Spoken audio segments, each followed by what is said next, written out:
big tech wasn't really here. What have they seen in the past 10 years, which is making all of them want to put their HQ here? If you're a business that sees itself going global, we'll definitely need some sort of like boosts. We need to tap into those existing networks that these big tech companies do provide. Is there a downside to big investment in Africa? Okay. It's a tricky question. We want to be like Amazon, we want to be like Google. Like, this is not, we are not looking to sort of be just another player. For me, big tech is something highly controversial. I see the value of it, but I also see that Africans should stop playing second fiddle to some of these organizations and have the confidence to start building our own technology.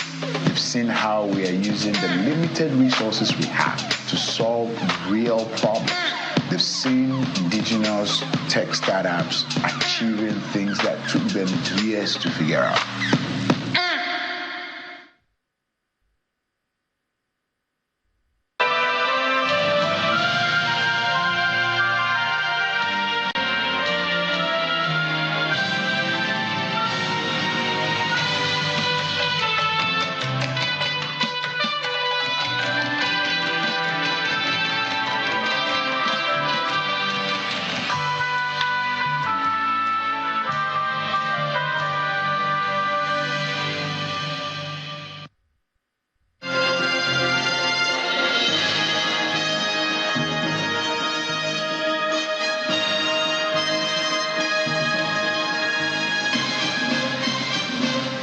Good morning and welcome. This is Sunrise and I am Akeredolu.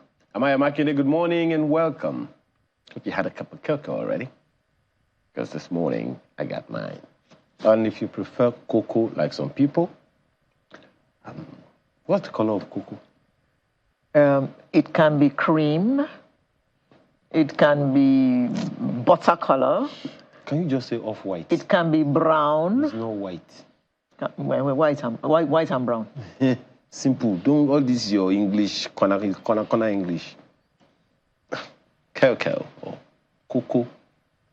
And if you prefer cocoa. Cocoa is different. As Cocoyam. Cocoyam. Whichever one works for you is fine. So Wednesday was World Happiness Day. And when I checked the list of the happiest countries in the world, somehow they missed out Nigeria. But didn't they say we were the happiest people in the world? that data is not right. I agree with you. You know, there's this old Google, song. sometimes you can be deceiving There's also this old song by one Fiji musician. I think it's Ayuba. We are happy people, we make you happy. We are AKPPY. P-U-P. It's easy. We are happy people. We are very happy people. The most convivial people are in Nigeria. In the face of all that is going on. What are you talking? We still find time to go and watch comedy show. It's easy. Okwama. Or what is Nazarawa? Well, those aren't funny issues. But in the middle of all of it, you know, the only one of the sad parts of the Okwama thing remains one thing, and I think a retired Major General that we had underscored it. The absence or inadequacy of communal engagement. And you know, I always make this comment about us not engaging this rural communities significantly. Another set of communities that we are ignoring and not giving due attention are border communities. You say our borders are porous. I don't agree. Have we given them, the people in those border communities, enough sense of ownership of the Nigerian nation? They'll do anything for it. They will do anything for it. I'm sure you've seen pictures all over the world of countries that are demarcated by restaurants. You know, it's the one part of the restaurant. And some by nothing at all. By nothing at all. That's exactly what I'm saying. You know, the demarcation. I can't remember which city it is in Europe. Part of the city is in one country and the other part is in another country. Exactly. So you just cruise around and you don't even know that you've gone through two countries. My exact point, exactly. Yeah. Okay, in a particular country, there is a restaurant built across the border. A restaurant built across the border. On one side, you are serving your customer is sitting. Let's say it's Alera Nation is on this side. That's where the bar is. The customer is on your country. Same. These things are there all over the world. So we need to engage our people. That kind of thing wouldn't have happened. Because I'm sure you saw that video making the rounds of one young man saying, if they somehow apprehended their community leaders, that they didn't have anything at all. That's significant. It means that the community still have leaders that the young people in particular, listen to. True. So True. Engage. Let us engage. Isn't that why the governor was addressing the heads of those communities, that he would hold them responsible for whatever happened in their zones or in their areas? That engagement has present continuous been absent, and it's a job that governors can do through their local government administrations. My thing is that when did we begin to call in the army to settle land disputes and skirmishes, in communities? It's hardly their core job. But they say that they set up a commission to check this thing out.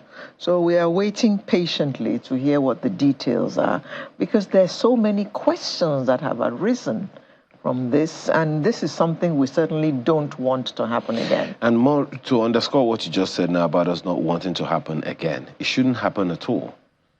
People still reference OD, reference Baramatu, and a number of other places where these things have happened. The question that we should answer is, have we given enough ownership to people so that we do not, quote unquote, desecrate symbols of state? The Nigerian army is a symbol of state. And I always reference how Americans treat their servicemen. I mean, the servicemen want to travel. They are the first ones who will get on the plane. And sometimes the pilot will announce them. We have so-and-so on board today. Let us show our appreciation for what he's been doing for our country, protecting us from this and that. And that's irrespective. Applause. Irrespective of the fact that they don't get the best of terms and conditions, so to speak, all the time. The servicemen. They don't get, at least, even if we don't read it in papers, at least we see it in their movies, that some of these guys come back with traumas that they can't live with. Yes. But yet, they still hold their nations in high regard. What is missing, in my opinion, is still that same communication. We're not engaging our people. We're not giving people the sense of ownership that Nigeria has certain symbols that you don't desecrate. Definitely. And its army is one of them. The army is one of them. Yes. Did you see that thing about 2 weeks ago about the Accountant General's office organizing a workshop in London? Keep talking.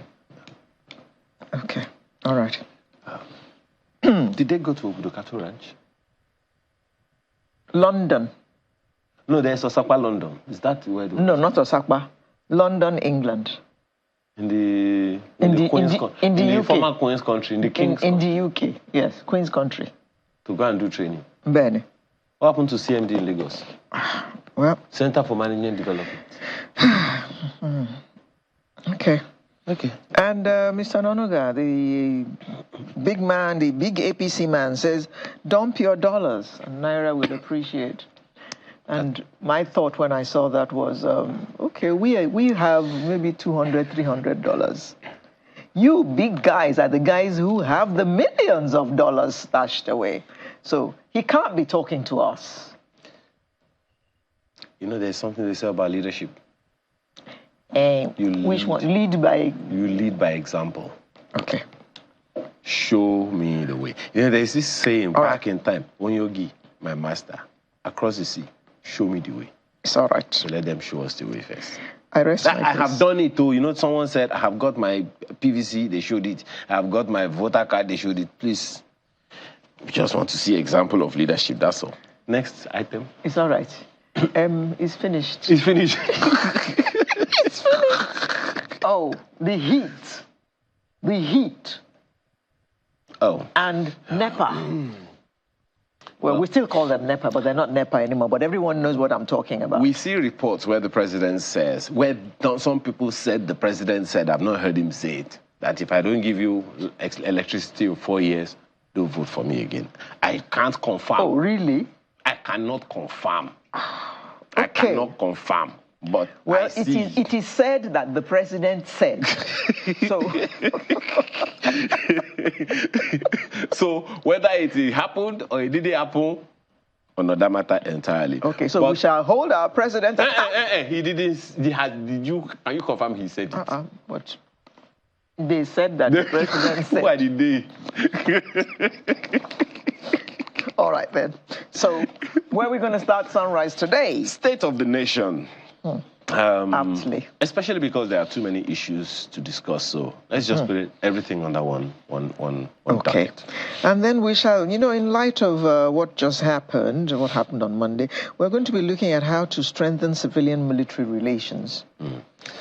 And then World Oral Health Day. You said there was World Water Day in the week? World Water Day, World Happiness Day.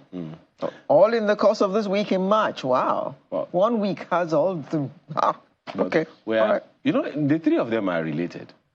You use water for your oral health, and when you smile, you're happy. So World Oral Health Day is going to be our third item. And then we'll go to lifestyle. Heart-healthy living. The artist of the week is a human being. It's a he. A human being. Okay, he's a man being. It's not the woman being. No, it's a man being. He's a man being. I'm innocent of all allegations this morning. Give up. Yes, I just did. So please do yourself a favor this morning. We'll take a short break. When we return, it'll be time to take it on all up, beginning with the state of... The Nigerian state is passing through a very tough time, and we really need to admit this if we must even have a chance of outlining the solution to our issues. In February, the president said his administration is working to ensure that Nigeria is reformed for greater efficiency, with a particular emphasis on systematically inculcating fairness and equity in all aspects of our national life. I'm sure we all feel like clapping. Well, we'll see how that works out. Maybe that is why he actually has, government has decided to implement the Oronsaye report, even though some say it's already outdated. That when the Oronsaye report was written, there were 500 and something odd MDAs, and now there are over 1,000. So how is one going to implement that kind of report? But we have a panel this morning, and it'll be one of the things we'll be looking at in the course of this segment. It's my pleasure to welcome to the studio two gentlemen, a public affairs commentator, Mr. Noro Edopolo. Thank you. Pleasure. Good to see you again. Same here. And a legal practitioner, Mr. Tony Dania. Good morning. Good morning, Tony. Good to see you again. Now, let me begin with you. In fact, we're talking about the state of the nation. One doesn't really know where to start because our issues are as long as my arm, if not even longer. But the one that bothers everybody now and is affecting everybody is the economy. So let's start with the economy. The president has taken, government has taken several steps since this administration came in, starting with the cancellation of the subsidy and the attendant consequences of that. So On the whole, how would you say that this government has done where the economy is concerned? Thank you very much. Happily, I'm not an economist. I don't work for the government. But you're a Nigerian. I'm just a Nigerian. And you go to the markets. So therefore, this is my perspective from that place as a Nigerian. We hear that things are being done to improve the economy. But where I'm seated and where I operate, we haven't felt any of those changes. The prices of goods in the market still skyrocketing. I know people who have to pay school fees. It's still skyrocketing. So all the indices that matters to the common man, we hear that things are being done to improve. But the truth is, as I sit here today, and I think I speak for a vast majority of our people, we haven't felt it. So how come the government initiatives that have been taken so far haven't yet trickled down to us, the common people on the, the common Nigerians, is maybe the question that the government will have to think about.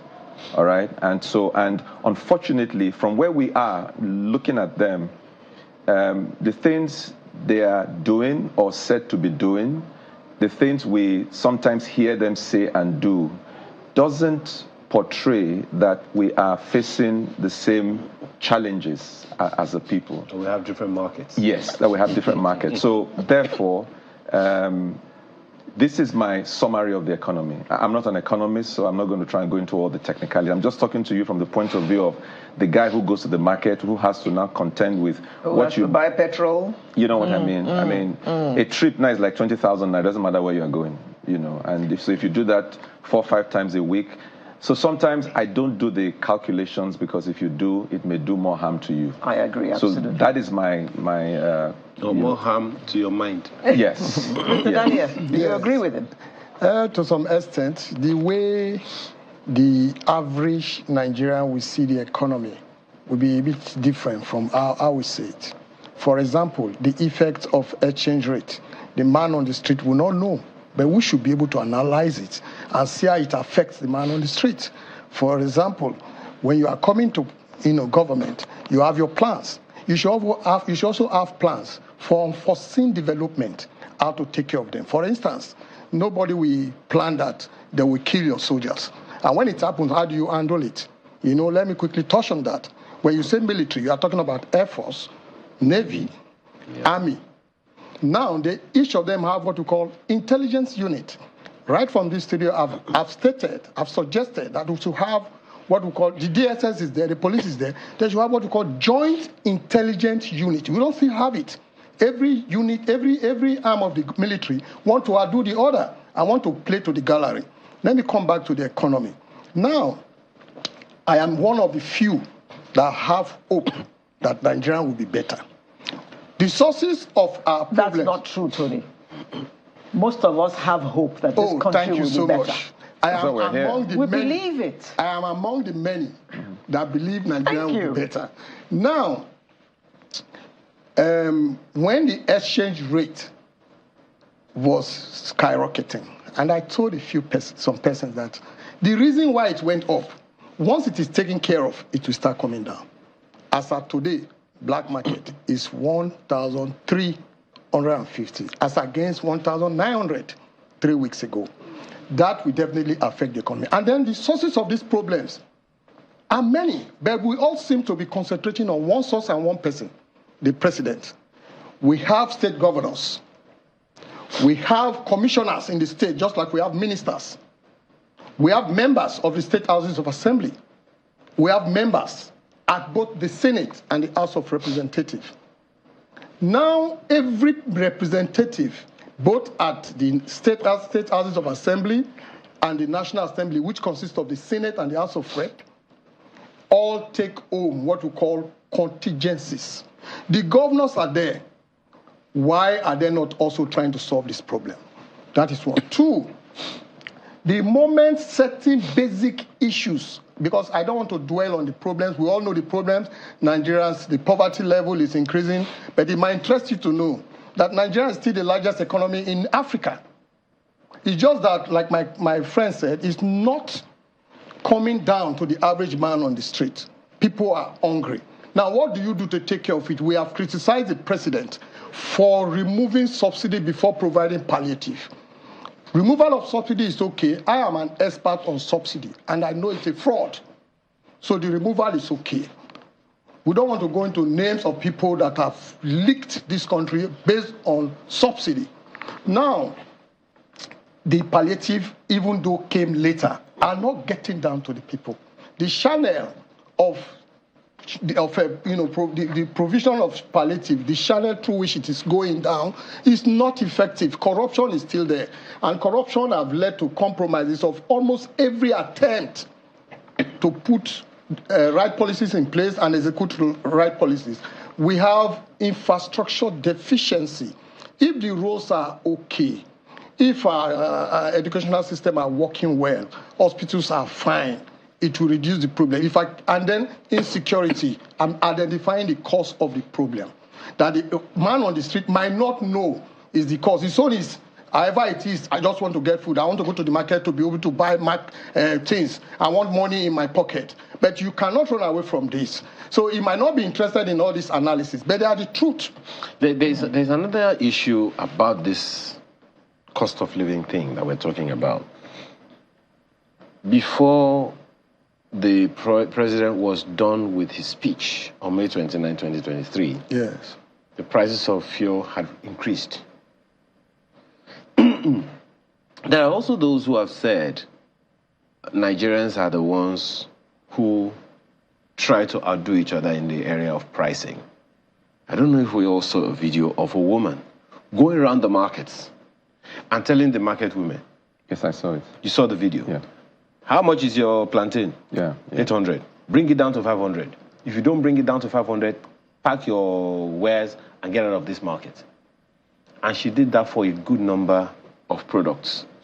So let me ask you, in this regard, how do we communicate that to the Nigerian? Because as he said, some weeks ago, the naira to the dollar circumvented around $2,000 to the 2,000 naira to the dollar. Now it's down to less than 1,004 on the average. But even if Nigerians, like you and I, get these things for a little cheaper, and they are able to make an extra profit, how do we persuade them to be considerate? To pass it down to the consumer. I think it's important to recognize that leadership has a responsibility to set the tone. You can't escape that. Thankfully, the president himself has accepted that. He has said it more than once that, the buck stops on his table. So when we speak because we recognize that leadership has a responsibility, all right? And so whoever is the leader, therefore, must be willing to take what the people are saying. All right, that's number one. Number two, we've said on this show over and over again, what is happening to us as a people is the same thing that is happening when they go to a warehouse and everybody rushes into the warehouse to get something for himself. There is lack of trust, all right? And, because we do not trust each other, we have created a dog-eat-dog society. And so everybody is looking out for himself. And that's what you've just described. So if I know that I can get one up on you, I will. And I will do it with, without any qualms. No qualms. That is what we have become. And so the question then becomes, how did we get here? What can we do differently? In the nations where you have seen a different approach to life, it is because they have values. It is because everybody signs up, whether written or unwritten, to a specific code of conduct that is applicable across the line. Why do you think they will set up an inquiry to debate why some people were having a party during COVID in England? Why? In Nigeria here, it would be a non-issue, if you know what I mean. But because they understand that the rule for the commoner is the rule for the other fellow. And Even for the that Prime Minister. is a society where the kind of thing we are hoping will happen in Nigeria will happen. But we've created an environment where it's every man for himself. I didn't create it, I met it. So, it's not, we need to be clear about this. This is the Nigeria we've created, all of us collectively, all right? We've created a Nigeria where, get it at whatever cost, hold on to it, and damn the consequences. But you also said something there, the other thing which I'm glad about, and that's the fact that we have values. You said we got here somehow. Yes. How did we get here? We got here because our value system has been eroded. How? By the, again, I come back to leadership. You elect leaders, they set examples, the people follow them, and so you have a cascading of leadership that has told us, do what I say, not what I do. And over the period, we've come to see that, okay, that's it. We say one thing and we'll do another thing. So you have back to back, and so here we are. It's just it's like harvest time. You don't blame the crops; it's what you planted. So so for me, the ideal way to go forward, which is really what I'd like us to focus on, is what are the rules of engagement in Nigeria? All right. How are these rules? Who are they applicable to? All right. What happens with, until we have this agreement that these are the rules, it's applicable to everybody. As I was thinking about it, what occurred to me? I think part of the challenge we have is that we've imported a form of government that's alien to us. I wish we would sit down and ask ourselves, how can we take this democracy that is given to us and see how can we, for example, Nigerianize it. All right? Do you know that Nigerians like kings? Do you know that? We like kings. Both kings as in the Obas and the Emirs, kings as in the pastor and the imam, kings as in the MD and the head of department. Central leadership. Nigerians, and that's how we are. So maybe we should look at how we are and see how we can adapt this democracy to suit how we are. What is happening now is that we want to wear democracy as we've taken it from them, and it's not working for us. Okay. Yes, all right. Sorry, the issue was prices of commodities and how we can get them to sell when there is an improvement on the economy, because that was the question you raised. You see, those days of the late Idiagbon of blessed memory, it was forcing Nigerians to sell their commodities at reasonable prices. But we are not under the military anymore. So we have an open market system in Nigeria where you buy and you sell in accordance to how you have purchased. And then not necessarily. We have an open market system in Nigeria. No, but because it's supposed to be regulated. You don't necessarily sell according to how you have bought. That's what I'm saying. What I'm saying is that it is not regulated. If I go to Mushin to buy yams and I want to sell it at Ajegunle, there's no controlling policy that controls the margin I can add. Yes. That's what I'm trying to say. So every person sells any amount you want to sell, irrespective of how he purchased. And that is wrong. So what can we do is to make, that will make it flow naturally, is to make it more competitive. The issue we have is that few persons are able to bring these things. If, for instance, I can plant yams in my backyard, and the people that are going to farms are not afraid of security, they are not afraid of being kidnapped, there will be more competition. That will naturally. So the problem is not just with the market people. The agberos on the street will collect money from you as you are carrying your chart. The agberos will stop the truck as it's coming in. Even if you talk about petroleum products, there are a lot of avoidable bureaucracy. The Navy, I'm a maritime person, will always want you to come to their office, whereas the process of getting approval for your ship to be battered and all that is supposed to be automated. The master will want you to come to their office. You're supposed to sit in the comfort of your house, key in, let them know what you want to do. They're supposed to have a way of checking it. You understand? But every person that wants to sell we factor into the cost all these avoidable costs. So if there's a way we can remove them, it will impact on the prices. It's something that Mr. Mr. said the other time about ownership. Most of the time when goods are imported into the country, you talked about leadership. Most of the time when goods that come into the country, they come in through one route or the other. And you're talking about being a maritime person now. A sizable number of people who will say that one of the sections of the country that give Nigerians the most problem and disturb the ease of doing business are your people in the ports, at the ports. I was sharing with someone over, the past few days of someone who said, look, you don't want to give bribe, but you are compelled because back in time, it was poultry. Poultry was imported. Frozen chicken was what was called at the time, and it was always imported. And you have imported quite a sizable chunk. And someone says, if you don't part with something, your goods are not going to go in. Now, if you don't part with something, your goods don't go in, there is no storage, they rot. I know someone in this studio, one of the four of you, the three of you, who used to export something and along the line stopped because things just got bad at the ports. So thank you very much. We are saying. So how do we get them to own? Because this is part of the state of the nation, and this is just at the ports. What's happening in Kaduna? What's happening in Kebbi? Yes, you see, we are saying the same thing. While I agree that we have issues with leadership, but you see, the incident that is affecting price at the common market is not about leadership, with due respect. Now, the president is not the minister for the blue economy now.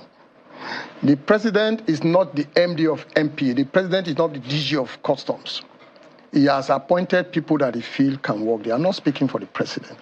They are the ones who should hold responsible for this. I have talked about the decadence at the port severally. And you see, when you speak the truth against those who are at fault, they look for a way to bring you down. They look for a way to fight you. Because that thing is so strong. This corruption, compromises is so strong in every aspect of our economy and economic activities. Now at the port, it's worse because we are still an import-dependent nation. So you see the frustration. I have a friend that sold my Benz to me and told me he's bringing similar Benz. And he told me how much he calculated to clear in, 1.7. When the Benz got here, he came back to borrow money. He said he needed 4.7 to clear it. I read yesterday that customs have reduced by 25%. Imagine that. The man cannot sell that car. So they are killing business instead of helping business in the name of being seen to be making money for their pocket. EFCC did a sting operation recently. I read about how some senior custom officers were picked up and they are refunding money. And it is not limited to those ones. These are the ones that it is when a thief is arrested that you know it's a thief. There are a lot of thieves around. So what do you do to stop this? Automation. Stay in your house, stay on your laptop, do what you want to do. Don't put faces. Don't put faces to transactions. And pay your duties straight to the bank. And that's all. And once there is a paper showing that you have paid, your goods should be allowed. I know that they will try to look for a way to still compromise that, but then, to a very reasonable extent, that will bring some level of sanity. When they are to release the goods to you, they will still... Customs, you don't need to go and see... We have been meeting customs for long. We want to do clearance for vessels. We go to customs. You go to Navy. Let's stop that. Let's sit in our comfort of our office or houses and key in and pay online. I don't know whether it was you or Mr. Dokola that mentioned the states. Yes, I mentioned You're the one that mentioned states.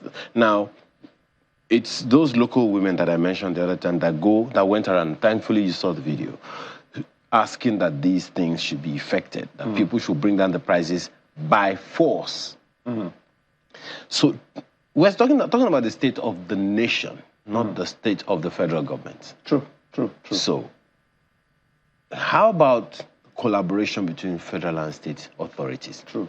Perhaps that's another issue. What's wrong with at that point? Okay, thank you. Just for the sake of clarity, you know, there's the hard and the soft when you talk about. That's why, for example, an organization doesn't start with a building. They start with mission and vision and values. Upon that, then they put building, all right? So whereas I'm focused on the mission and vision and values, my brother is talking about the building. You will need the building, so you need infrastructure. You need all those things he said. But what carries those things? Everything you said is correct. But why would they still circumvent this thing you said? It is the absence of value. So let's bear that in mind. Now, sincerely speaking, I think that talking about going forward, I think that we should begin to look at the subnationals even more than we're looking at the federal government. Believe me. Yes. Do you realize that this latest crisis in Delta State, do you realize that if Delta State had spent even 50% of their FAC allocations for their people, there will not be that crisis. Issues. It won't be there. You're right. That crisis comes as a result of joblessness, and the people are angry. Do you know how much Delta State gets per month? I mean, suddenly it's as if there's a new state called Abia State. Have you noticed? In February, I think Delta got 38 billion. Can you imagine that? You know, it's almost as if suddenly in Nigeria we have a new state called Abia State. Have you noticed? Yes. Ruled by one certain Alex Oti. Because it's like, excuse me, was there an Abia all this while? Once upon a time, the story of Abia was somebody's mother and his wife and his girlfriend. Then we moved to somebody who didn't know why he was in the government house. And then suddenly we have an Alex Oti. There's a road, sir. 30 years ago when I got married, because I got married in Port Harcourt, we traveled that road and I wept for Nigeria. A road that leads to Ariaria Market. I heard recently that it's just been, tired or whatever it is. And you ask yourself, why would such a road take 30 plus years to fix? Taking such a prominent market. Can you imagine? So I think that we should begin to ask questions at the sub-national level.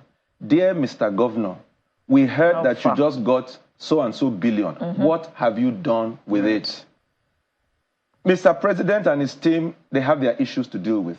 But the truth of the matter is that even if, whereas they are still sorting themselves, if you can hold your state governor and make him answer for the money he has collected on your behalf, can you imagine if every state was 20% what Alex Oti has done in the last couple of days, or the man in Niger State, talking about this new set of governors? Can you imagine how much will be lifted as a people? So yes, I agree that we should look at the subnationals and begin to ask questions at that level. Because what's happening is that they're all hiding under Mr. President, and they're just committing, beneath.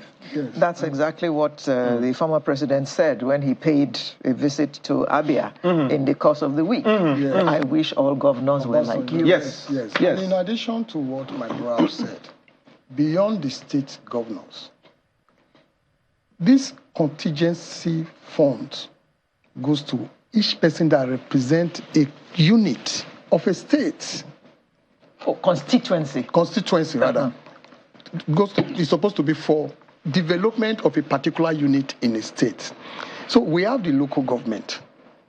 We have the state houses of assembly. They are collecting such funds too. I learned in Delta State, one of the senators came out to say he had to lobby to get 1 billion. Now, if each senator gets 1 billion to develop a particular unit, the government gets billions to develop the state. The members of State House of Assembly, the local government chairman, what are they doing? No, what they said. Oh, hold on. This constituency allowance is even being called to question. Exactly. Because a lawmaker's job is to make laws. No, which is why they now said, what the lawmakers have said is, look, what we do is influence that such projects go to our community. We don't execute it. But when this budget wahala broke out a few weeks ago, they were saying how much each of them got. Oh, you got 500 million. Yes. Oh, I didn't get anything. Yes, a senator admitted that he got 1 billion. Yes. And that is why my plantain can be sold at the price I'm selling. Exactly. That's where the problem is coming from. That's the point I'm trying to make. So the issue is example that is being set for us. Why wouldn't I sell my plantain at times 100? Who will stop me? But again, let's speak to that perhaps, is it a question of law or a question of process? Because as we all know, the job of a lawmaker is to oversight lawmaking and representation. I think it is in the ambit of that representation, they are asking to influence certain projects going to they get the money to do it. I think we need to stop that. We need to stop that. Their primary assignment, and generic assignment too, is to make law and to call to question the excesses of the executives. Not to go and build Not to go and collect money. I mean, build you boreholes. see, when they collect this money... Or sink boreholes. That means they have a choice of what to do. Nobody questions what they do. That is wrong. That is corruption. So it is now, if I do it, if I don't do it... No, I think we need to stop. I think, you know, and I'm very glad that you brought up that issue. No, look, it was you, Mr. Daniel, that brought up the angle of the legislators. So when you, Mr. Ekola, are talking about state governors being called to question about one thing or the other, the picture playing in my head is, again, I'll say this again, Alero, don't laugh. Every Nigerian has 10 members of staff in government. 10. The president is my staff. Vice President is my staff. The president of the Senate is my staff. The deputy president of the Senate is my staff. The House of Representatives, the Speaker of the House is my staff. Because I vote for them here in Lagos. The deputy speaker of the Senate, of House of Reps, is my staff. The governor of my state is my staff. The speaker of the House of Assembly, member of the House of Assembly, is my staff. Deputy governor. The local governor, and the deputy governor, thank you. The local government chairman is my staff. The vice chairman of the local government chairman is my staff. The councillor is my staff. So we have all of these people. That's the ideal thing. So we perhaps have a problem with, I think it was you that was talking about the accountability system. If each of these people are working for every Nigerian, how do we call them to question so that we can ensure that they do what they are supposed to do? Thankfully, you are a legal practitioner. No, I'm not. Oh, he's a legal practitioner. Okay. Yes, but to say that, you know, again, we'll go back. You know, until we address the fundamentals, tomorrow is not going to become Monday because of Nigerians. It's Sunday. You know, I mean, I've said this over and over again. Nation building is not rocket science. Nations, we have seen nations built from ground zero up. Rwanda is even a modern example we can look at. Singapore is there. How did they do it? Nigerians, I mean, look at what you said now. None of these people feel that they are staff. Rather, they see themselves as overlords and bosses over us. All right? Why do we call them civil servants? Because they're supposed to be serving the people. But that's not the mindset that they have. In fact, we even exalt them, if you like. The moment you become a commissioner or whatever, we lift you up and say you are there, as opposed to the other. So we come back to the issue of values. I knew you were going to go there. But there are laws. There are laws. Those laws are subject to people who do not recognize or respect the laws. So what do you do? Those laws. But there are still laws. And I was asking a question one day. Can you legislate values?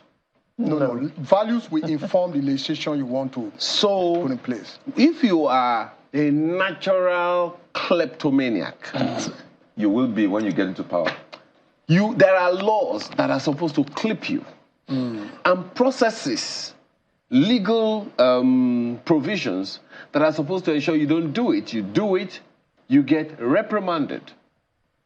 What is wrong with the accountability system in that regard? Like Mr. Advertisements said, leadership. If you are there and you feel you want to undermine the law that is supposed to check you, in Nigeria you can do that. And you see, the thing is that it's difficult for us to be realistic like you that say, look, you are my staff. You should be subjected to discipline. Say it outside. And the DSS will come and say something was found. Your ADLA will say, we saw you at the airport with cocaine. Or the military will say, you are one of the terrorists. But that is the truth. They are our staff. You are correct. But you see, in the process of trying to correct the system, you must be realistic. The system has been bad. The person that is the president was part of the system. We felt, having succeeded, having become the president, with his experience in good and bad, he will do the right thing for the country. I started supporting the president when he became the president. I said, well, it's okay. He has experience. So, but what we are seeing is like he's afraid to step on toes. It's like he's dressing a wound instead of curing the wound. That goes for the president. But we, myself and Mr. Akeredolu, are saying beyond the president, the states and other federating units. Well, somebody agrees with you. Festus Akimboyewa agrees with this. As you are blaming the leaders, you should also blame the followers. The economic challenges we are facing are similar to the economic challenges the people are facing in many countries of the world. Fuel is still cheaper in Nigeria than Gambia, Sierra Leone, and many African countries. But they are not raising prices of goods and service arbitrarily. We need to change our mindset in Nigeria. Thank you. Another email came from Chief Onoja. He says, how can the state governors be called to accountability? He's responding to you. When the law gives them immunity to do and undo without questions, they are licensed to operate above the laws of Nigeria. I want to see a sample of that license. Well, I mean, the system that is in place says the legislators will hold the state governor accountable. But they are in the state governor's pockets. Here we are. But we can also hold them accountable Yes, as citizens. Yes. So by what we are doing now, we are questioning the state. We are analyzing. We are saying that what have you been doing? That is part of making them to be accountable. We can go out there and form a peaceful protest and say, look, tell us what you have been doing with our money. We can do that. We can say, okay, stop these funds that is to us fraudulent that you are giving to our representative in the name of coming to develop a particular geographical location of our state. We can say no. We can start talking. We can say, look at what OT is doing in Abia State. Why can't you do it? And like the person that sent the message, stated, despite all these problems, that's why I said I have hope. Nigeria is still the largest economy. Nigeria, if you do comparative analysis, we are still better. In Ghana, you can't compare Ghana to Nigeria. A lot of us compare Ghana to Nigeria. Lagos is bigger than Ghana economically, by population and otherwise. Also bigger than Kenya. The GDP of Ghana is 70-something billion dollars. While that of Lagos alone is about $90 billion. So you can't. We are still on. And another good thing about Nigerians is that the moment we want to do it right, we do it better than other nations. Take example with Ebola. Where is the foreign country that came? We were able to orientate ourselves, discipline ourselves, and we did the right thing. When did we start using GSM in Nigeria? Can you remember? 2000, Before we started using GSM in Nigeria, GSM was prevalent in small Cotonou. Are you aware of that? And then, do you know the number we are in the world today?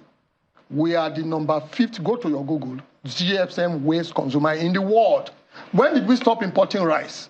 Have you tested the current rice being produced in Nigeria? So we can do better. I expect the president to concentrate on areas that will not be affected by any government or any person that will help this country. For instance, improvement on electricity power. Work on that, the way Obasanjo work on communication. And you will see the positive effects it will have on the economy. Then do the roads. Do you know that? No, that should be. Let's leave that. There's never enough time. Look, we're completely out of time, and we were only able to deal with the economy. What happened to security? What happened to education? What happened to health? We've dealt with economic security, we've touched security, health security, food security. We've done everything. So don't worry. Okay, thank you. Thank you very much, gentlemen. I'd like to have thank. The last word? Just to say that my take also is that Nigerians are a wonderful set of human beings. I think we should just begin to take charge. In your own little corner, do what you can for Nigeria. All right, because trying to get Nigeria to work from the head down is a challenge. So let us, every one of us, in our little spaces, I mean, look at the plantain woman, for example. Let's begin to lend each other a helping hand. Let's begin to do what is right, and let's begin to speak up at different levels. The councillor, somebody was talking about somebody that gave her a permit, 22,000, because she refused to give a bribe. Just today, this small shop owner, the man said, give me 5,000, you are covered. The woman said, no, it's okay, then take 22,000. That's what government is asking for. I will pay it. Such a person should be taken up. I will pay it. So we should take charge of our country because we have nowhere else to go. Yes. This is our country. I agree with you. One parting words, I would say that let's concentrate less on leadership. And what makes the country is the private persons. Okay. The private person, our investment is what lead yourself first. Yes. Okay. Thank you very much. Norua Edopolo, a public commentator, and Mr. Tony Dania, a legal practitioner. Well, that's all we can take about the state of the nation for today. Thank you very much, gentlemen, for coming to share your thoughts with us. Thank you. Sunrise will return in just a moment, and we'll be looking at Civil, military, or civilian military relations. Whichever one you. See you in just a moment.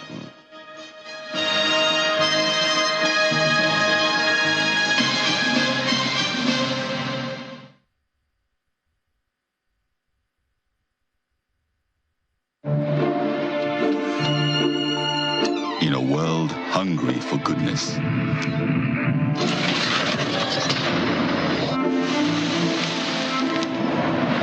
with a splash of golden terra oil, a mom can transform a frown into a smile. Make a lunch hour a happy hour. Change no thanks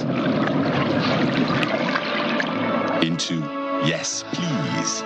Provide care when our nearest and dearest needs it most. And resolve family feuds without blowing a whistle. Providing tasty, nourishing family meals is all that matters. The world needs moms, because where there are moms, there is hope, happiness, and love. Golden Terra Oil, or pure love. Hi. Now, let me tell you about Safari Valley Eco Resort, the first of its kind in West Africa. Upon your arrival, you are introduced to your butler, who plans your itinerary. We were surrounded by wildlife from the moment we entered the eco park. So many activities, all in the same premises. Visit the gym or the stables, they have it all. At my break, I'm able to practice my putting. We also went fishing on a man-made canal. Our tour guides taught us so much about the wildlife and how to interact with them.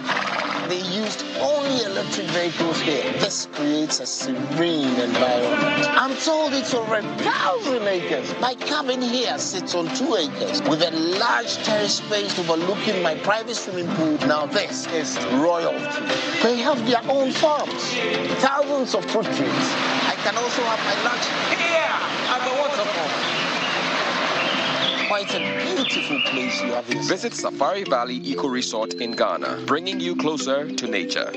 Do you know that you can now print all your essential items for events without even having to leave your home? It's the Casprint Combo Deal for all events. Yes! Weddings, conferences, birthdays, burials, etc. Starting from 495,000 Naira only. You get 50 invites, 50 A2 size posters, 50 16-page brochures, 1 large backdrop banner, 1 roll-up banner, 50 jotters with pens, and 50 souvenir carrier bags. Whatever event you're planning, we can adjust to your budget and quantities. Just send your pictures and other information through WhatsApp, and we shall send a design for your approval. Approve your design, and we will produce with super high quality digital print technology. We can even arrange delivery to your location. Call us now on 0913-156-5016 or 0812-794-9323 or visit our social media pages. Casprints, digital printing at super speed. Hello, my bro. Man, the road is so heavy here. And there's so much traffic. I think we should postpone, huh? Not a chance. Aisha. We don't quit, guys. I'll be there. Done.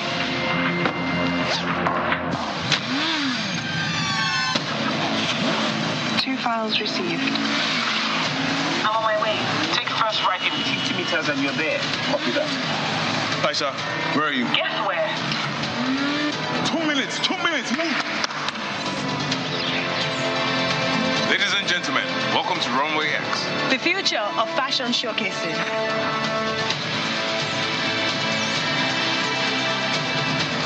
Very impressive. How did you pull that off? with Nigeria's top tech talent. And Glow. Power your relentless ambition with ultra-high-speed data. Glow with pride.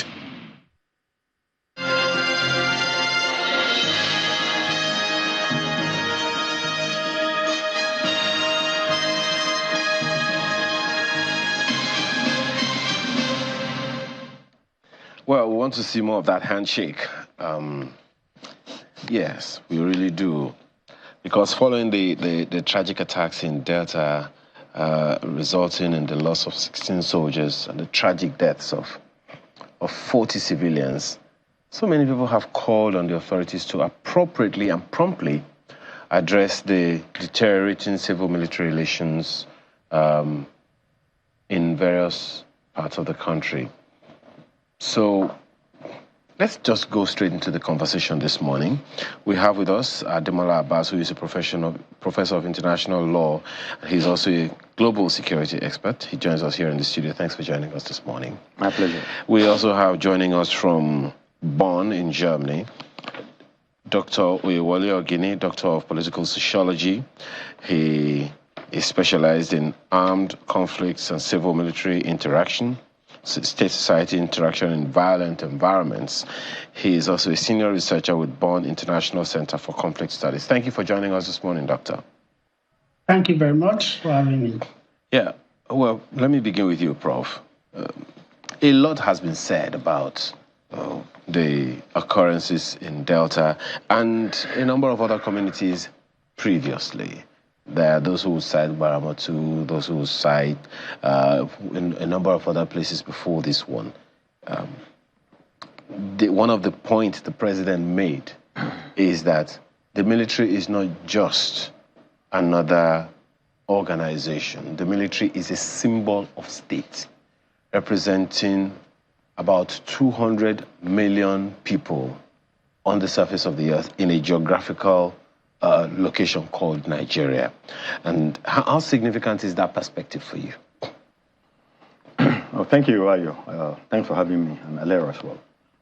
It's a good reminder from Mr. President of what an institution of the military is in Nigeria, if anybody has forgotten, that in fact it represents all Nigerians, and it's not only the military, police, and the other armed forces, the Navy, the Air Force, and DSS, whatever you have, anybody that has the power to use force, legal power in the country, comes within that particular bracket. Although we use the word military constantly, but we're talking about armed forces in general.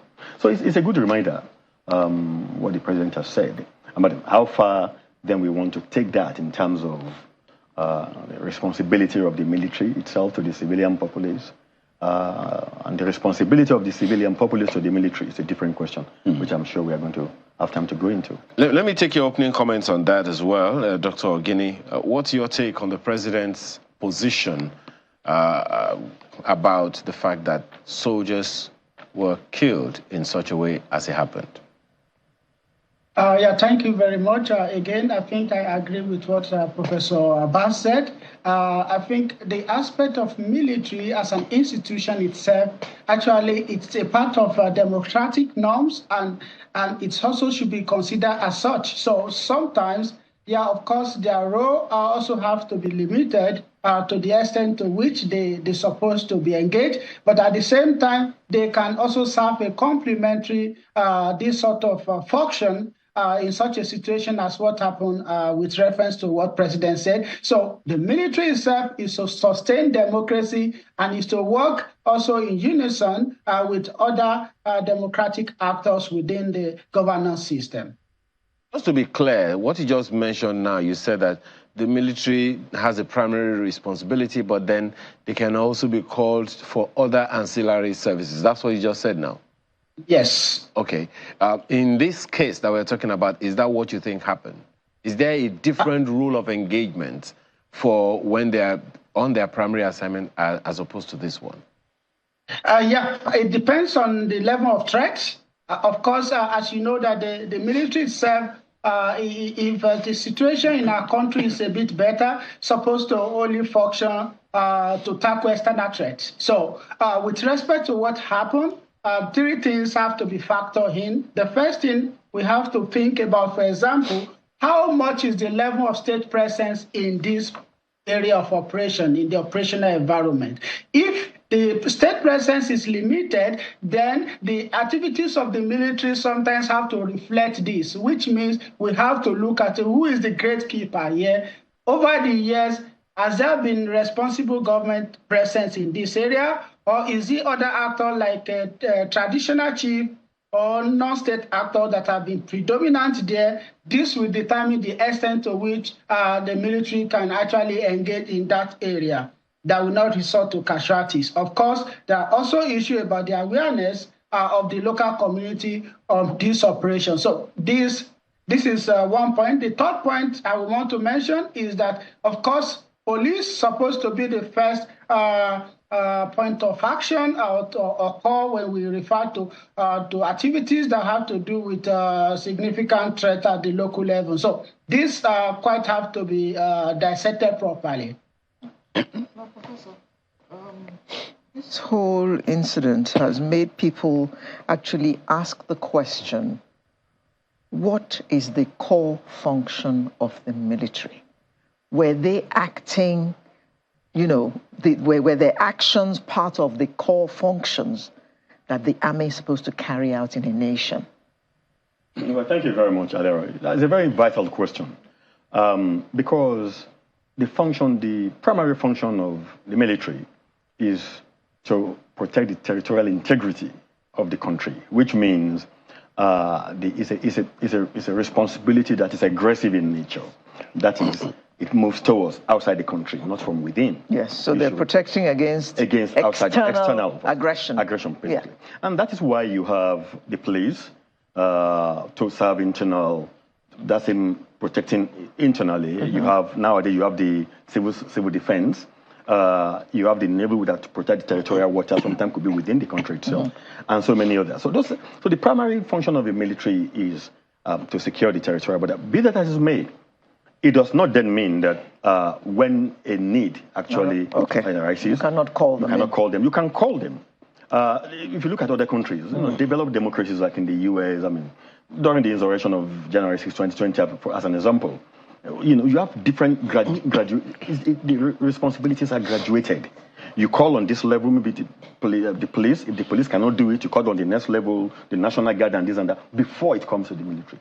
I think the only time you use the military outside their original function should be when there is a massive natural disaster like earthquakes, as an example, when you see like in Turkey a few years ago and some other countries, in which the regular forces, such as the police, could be overwhelmed by the sheer magnitude of what has happened. Then you can call on the military to be able to help in that. But what has happened in Nigeria is that we have cheapened completely, we have completely communalized and criminalized the role of the military to the sense that they have become 2 for 10 kobos today, to be blunt about it. And that began long ago. Number one, the military shouldn't have the barracks within inner cities in a country, basically. And that could seem to be contradictory to what we are going to talk about later in terms of relationship, but no. Militaries stay in the barracks. The barracks are, there should be a remote, and there should be a regulated contact with the civilian populace. I am not asking for them to be developed away from the people, but they should develop within the people's norm, but in a way that is very supervised and regulated. But Professor, if you also recall that we had military rule for several decades, and we were used to walking side by side soldiers on the road, they were our paddies and we slapped them on the back. That is very, I'm happy you bringing that on. Because that, again, is one of the things we have to look at in terms of the civil military, or what I would rather call civil armed forces relations that we have in the country. It's okay for us to have, to have that kind of relationship, because one of the problems we have in Nigeria so far is the fact that there has not been a deliberate subjecting the military to democratic control. That's what you call democratic control of the armed forces. It's very important. As you've said, Nigeria was governed by the armed forces for a long time, for 4 decades or thereabout. You do not expect people who have governed you through the use of decrees, through the use of naked power, arms and ammunitions, who have backed orders at you, And suddenly, because now you have gone to the ballots and you have voted some people into the government, who, by the way, sometimes are very, very indisciplined themselves. And then you want that the military to automatically then subject itself to democratic control. It doesn't work like that. Let me take you back a bit. 1787 was American Constitution. There are provisions in that Constitution, almost 300 years old, for a deliberate relationship between the military and the civilian populace. Go to Poland, 1997. The same thing happened in Poland. Countries take steps, deliberate steps to regulate the relationship between the military and the civilians. But what do we have in Nigeria? We don't. Because our military from 1960, I mean, we were only lucky from 60 to 66. By the way, from January 1556, that you had really a very professional army in Nigeria. That was when the first coup happened. But what happened on July of that year, a counter coup, don't forget, had a massive political coloration in which one sect of the country thought that the coup was carried out by a particular sect because those who were killed happened to be more from the other sect. So the counter coup actually had a political coloration. From that point of view, the Nigerian military became totally politicized. But we did not deal with it.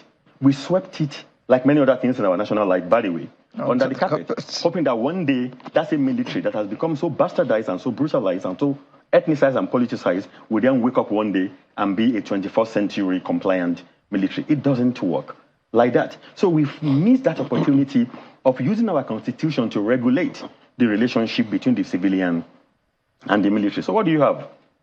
Take a step back. In this country, the military, I mean, if you want to talk about the kind of the interface, the tension, it is personal, it is institutional, it is public, and it is private. Take the personal. Have you ever tried to overtake a military convoy on the motor highway in Nigeria before? Wouldn't dare. You wouldn't dare to do it. Because there's that fear that they use naked power, they use naked gun, and they're pointing their gun at you on the highway. Well, I have. Well, yes, I mean, good luck to you. I wouldn't dare. The reason I said I have is because sometimes, perhaps it also speaks to some things that a number of people have said. Sometimes we don't challenge the laws. We don't even challenge our own authority. I have been on the highway, and I agree with you. How can you challenge when there's a gun pointed at you? I'm coming somewhere. I'm not talking about confronting them physically. Look, challenge the process. I agree with you. There was a day I was driving, I wanted to overtake, and they were telling me not to overtake by getting in my way. Precisely. But there have been times, several other times, that I overtook without any qualms whatsoever. So sometimes these things about the individuals, and I do get the point that you're making. But you know, Dr. Ogini, it's about this relationship with our authorities that we're talking about here. And what happened in Okwama is very, very, very, very concerning to a number of people. It is concerning to us in this studio, and that's why we're having this conversation. Now, when we spoke with a retired military officer, a retired Major General, he said there was a lacuna in the space of communication, engagement of the communities by the authorities. They didn't particularly say the military, just by the authorities. There has been some kind of lacuna in our engagement of the people in the various communities. And the governor of the state has also come out to say, you guys, behave yourselves, or I'm going to have to come for you. What in your opinion is missing in that communication space? Yeah, thank you very much. I think yesterday we published on jihadi banditry and the new strategy in the Lake Chad Basin, which I authored. Basically, what we are speaking about there is also more or less of the communication between the military and the community. So it's just spread over across Nigeria, but other areas that are facing insurgency as well. So as I mentioned before, the first thing is the presence of the state. If a community that lack infrastructure, that lack social service, they have high level of unemployed youth, they have not really feel the presence of state or enjoy the democratic dividends, and actually now have a military visiting them, there will be resentment.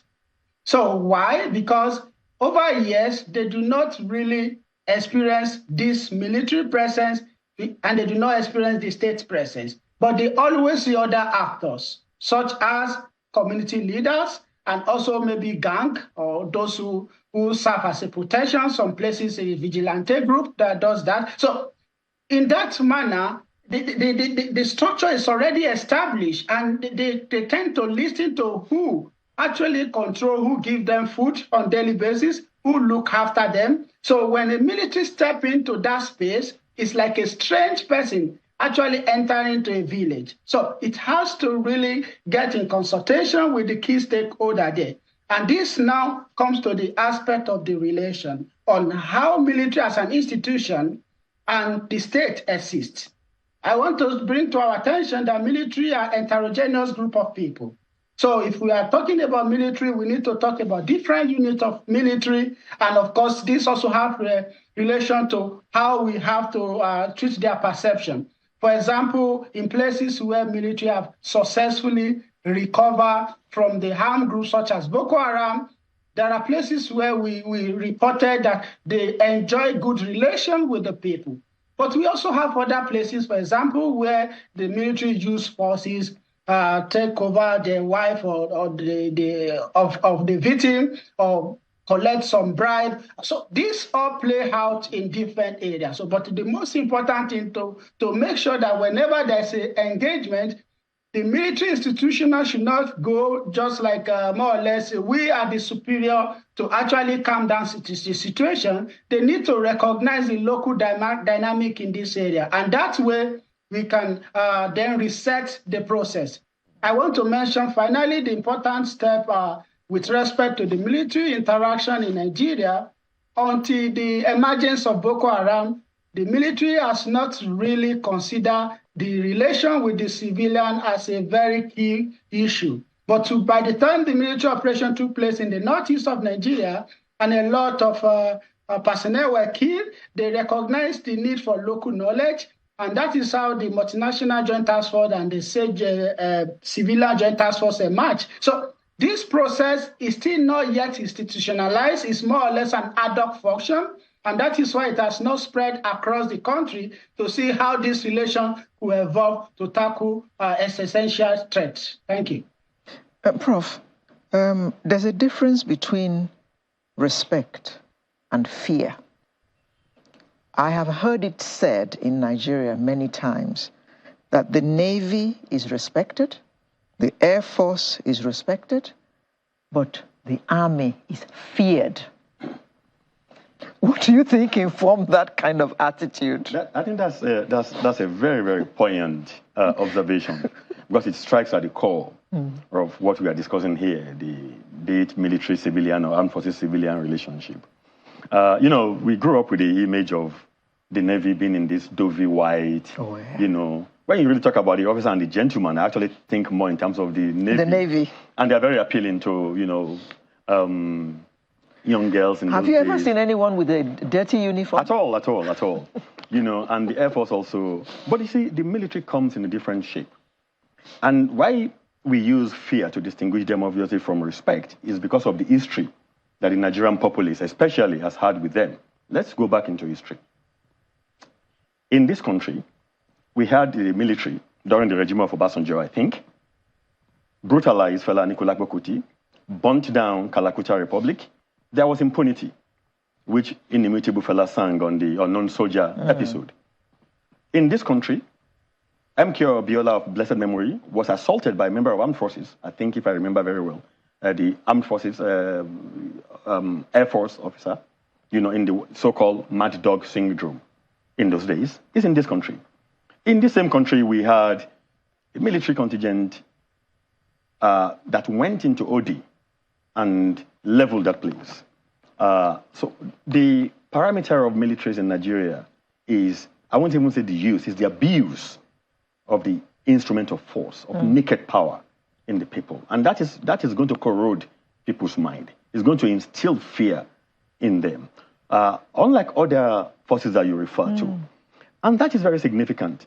It's also, whenever anything happens that involves the military in Nigeria, note, those who are concerned are already anxious about brutal reprisals from the military, especially. Now, what happened in Okuama? We've seen videos of houses raised. I am not automatically indicting the military. Let me make it clear, because I think the headquarters have been saying they never gave such an order. But we do know that in Nigeria, nobody ever gives that kind of order. Obasanjo's regime, they said nobody was able to. At the end of the day, it was blamed on an unknown soldier. So we're not cocooned by that. By the way, I'm just giving them a benefit of the doubt. Let's even assume. But the truth is, there is always a reprisal. Because the military believe that when you do this to them, you are bloody, that's the language, you are bloody civilians. Now, make no mistake, the annihilation of soldiers in Okuama or anywhere, or any members of the armed forces of Nigeria is deplorable, is condemnable. Especially the barbaric nature of the murder of those soldiers who were serving us. They were serving the country, whether we like it or not. Mm-hmm. But again, let us also remind ourselves that there were soldiers, they were brutalized, they were ambushed. The method was bad, but soldiers dying in a war situation, whether they are going to mediate in a peace and that, is not an extraordinary event. That, I mean, they're not schoolboys who are just going to mediate, who were killed. They were soldiers. So in a way, they actually died in the cause of their duty. But there was my apologies. There are a number of people who will agree with you on that score, but here were unarmed soldiers. That's where I'm going to. When you are serving in the United Nations, for instance, peacekeeping forces, even when you are armed, if your mandate from the UN itself is do not use force as a peacekeeper unless you are fired upon, you wouldn't use force, even though you are carrying arms. And we have seen instances in which even our Nigerian soldiers served in the military, in the contingent of the United Nations, and they behaved very well and professionally. Look, Aguiyi Ironsi, the first very head of state of this country, military head of state, led military UN mission in Congo twice. The very first black, officer to do that. And so we've had history of very professional military. But what I'm saying is that we have allowed our military to degenerate to the point that they've forgotten that they are being paid by the same people they brutalize every single day. Listen, what happened in Okuama, I said, Okuama, is not excusable, it's deplorable. But I'm more worried about the reaction sometimes by our armed forces. So it happened in Odi, so you went and leveled them. Let me ask you a question. How are we sure that those who are you reprising against are the same people who committed the heinous crime? That's number one. In that reprisal, again, let me repeat, I am not automatically saying that there have been reprisal in Okuama, but we've seen videos of houses raised. And if you are not sure about the Okuama, we are sure about Odi anyway. And we are sure about the Fala, Nicola Kuzis, Kalakuta, and so many others all over the country. What I'm saying in essence is that when the military then responds in that way, it is inexcusable because you are meeting one barbarity with another barbarity. And you cannot do that. You are a professional army. You are professional members of the armed forces. Okay. You should be able to take a step back and be able to deal. How do we begin to manage the relationship of the military and the armed forces with civilians, both that they serve and that they live within? Don't forget that we have quite a number of military installations in Kaduna State in particular. And so they can't be too far away from the people, going by your example. And these are the systems we have all over the nation. There is one right in the heart of Ikeja.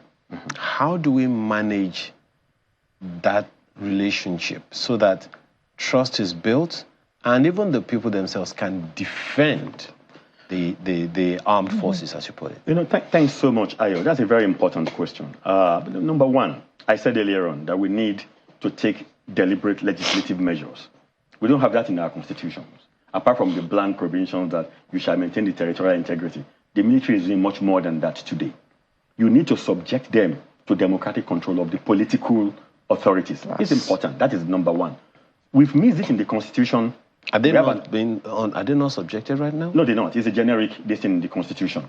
What happens at the moment is that the president is the CNC commander-in-chief, only operates through the service chiefs and what have you. But there is no constitutional role, no constitutional powers enumerated. But the other way you can do also is for the House of Assembly, National Assembly, to take deliberate steps to legislate laws.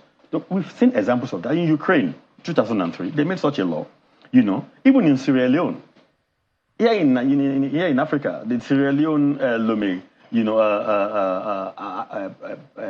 ratification accord, 1999, it did the same thing to be able to regulate that relationship. Then there is need for a deliberate retraining of our military.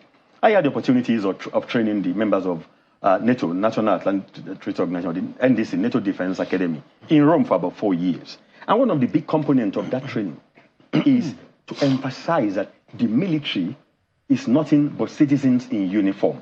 After the Second World War, Germany did that. Immediately after the Second World War, Germany promoted the image of the military as citizens in uniform, nothing more than that. So that they were developed within the people, not away from the people. Today in Nigeria, look, just a couple of days ago, not even the military here, what do you call them, the Mopol or whatever they call them, in a departmental store here in Lagos, a friend's wife went to buy something and there was a long queue. And this rascally Mopol officer jumped the queue and just went straight to the till. And unfortunately for him, this woman is one of the Bintos. She used to live overseas before and said, look, you can't do this. We are keen to make payment. Yeah. And the guy said, I am a uniform man. Can't you respect me? This and that. He just began to run and began to call this friend's wife names that you are a prostitute and this and that. For what? For what sake? And she said, you can run as much as you want. And that's why I agree with you. Sometimes we need to take some principled stance. But that could come at a cost. Don't forget. And not when these goons are with their guns on the highway. And I'm glad that you mentioned that one, because sometimes it is not the institution, but the individuals. The same thing we say about, some of us are unfortunately making an exception of the governor of Abia State, which is supposed to be the norm. The norm is supposed to be a performing governor. The abnormally is supposed to be a non-performing governor. Sorry, Ayo, to cut you, is that the governor that signed a bill of, is it the one that they said, no pensions for governors anymore? Yes. Alex Oti. I'm not rejoicing about that because he will do it for 8 years. The person that comes next will just... Let's celebrate it while it lasts. I'm saying, Dr. Ogini, here we are now about this. I'd like you to also speak to that conversation around military or armed forces and civilian relationship. It is important because we have military installations in every state in the Federal Republic of Nigeria. There are certain images that a uniformed armed forces, armed force member portrays in the minds of people, mostly of fear, not of respect. Yeah. How do we begin to reverse that so that we can actually see them, as Professor Abbas said, civilians in uniform? Yeah, thank you very much. Annually, we produce what we call militarization index in our institute. And the recent militarization index for Nigeria is still not improving, despite the fact that the issue of military interaction actually has become a bit more of topical issue, even within the military training themselves. So I think one important thing I will want to mention is communication. This is very important in the sense that, for example, if there's a casualties, it's important to say, here we have 30 casualties, and the local community can say, yes, it was 30 casualties. So in that way, then you build trust. So the aspect of communication is important, and it should not be done with this perception of superiority. So it has to be a kind of co-creation of a space where the civilian and the military see themselves as equal partner who want to also channel their effort to development of the country. Dr. Gini, just 1 second. Yeah. There is this email that came in that you may want to speak to as well, which I think buttresses some of the issues you've raised. It's from Harry Wunonu in Abuja, and he says, the lack of trust originates from the very foundation of the practitioners of coercive force in Nigeria. The colonial police and soldiers weren't friendly and represented agents of oppression, intimidation, and subjugation. It's in the hands of the military to reassure the citizens that the gun is to protect the good and sanction the offenders. This they can do by offering more trainings in civilian diplomacy, embarking on more CSR programs and projects, and directly engaging with the people to discuss and dispel their anxieties and fears. Again, the civilians should stop forthwith in corrupting the military and distracting them from their mandates. Do these issues support some of these issues you're raising? I do agree completely. Actually, because... Alera is asking a question. Is it the civilians that are corrupting the military, according to the email sent in by Henry? It's both. Oh, really? Yeah. It's not just... for example, I was in the Northeast a few months ago, and I was interacting with people what happened with the military in the area of operation where counterterrorism take place, and we have quite a very positive response from the people on how the military fought for them and protected them. But in some other places, we also have a record of abuses. In fact, like military sending people, they have errand boys all around who are not even in uniform. Boys who are supposed to be in school or in employment who also work with them on the main road, collecting this sort of taxes. So this is not just only about civilian corrupting the military. Military institution itself need to reflect upon how the activities are carried out. For example, election. Do we still need to have military in our election? This is a big question that we need to also reflect on. And who does that? I have been an election observer, international observer for years. On few occasions I've observed military, patronizing or supporting the electoral committee. So it's more or less an institution that we have to define the role, and that's what the Professor Abbas is trying to say. The institution has to be strengthened. For example, if we have a constitution, it's not enough to have a constitution. We have beautiful constitution. We have one of the best maybe in Africa. Of course, it still needs a lot of improvement, but it's how we domesticate this. And accountability, the aspect of accountability can bring back the aspect of trust. If the ministry institutions are accountable and people can see that, yes, these changes is occurring, a lot of people will support. Okay. The second point is, for example... Doctor, we're running out of time and we need to start winding down. Prof, do you think that we will see a time when the military and, the uniformed men and civilians can live together in peace to a point where the civilians actually do appreciate the work that these men do? Because in agreeing to join the army or the Air Force or whatever, they are saying, I am prepared to die. They are prepared to pay the ultimate price. Well, thank you, Alero. Look, at least between 60 and 66, we saw that interaction between the civilian and the military, even though it degenerated eventually. On so many occasions, we saw that. But what we need to do is to take deliberate steps to reorder that relationship. We haven't done that at all. I agree with what Mr. Ogini said. The constitution is not enough, but it must be there in the first place. If you do not have the role set down in black and white, when there's no law, there is no crime or something like that.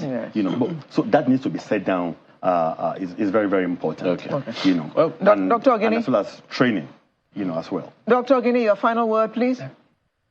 I think for me, I look forward to a more engaged military. And of course, we also should remember that our colleagues as civilians, they need to also behave well. Attacking military is not the best way. There's always several means to also show your grievances, but doing that it's really not a civilized way of addressing concern. Thank you. Well, once again, we commiserate with the Nigerian Army and the armed forces of the Federal Republic of Nigeria on the unfortunate incidents that happened in that Delta community. In those Delta communities, it's something that shouldn't have happened, and we cannot deny that it did. Well, and again, also to say that, look, the welfare of our uniformed men, whoever they are, wherever they work, is of utmost importance and of utmost priority. Because as the president, I think it was the president, even the former president said, once you join the military, the Navy, or the Air Force, you have definitely signed your death warrant. And we salute your courage, and we are grateful for the work that you do. Dr.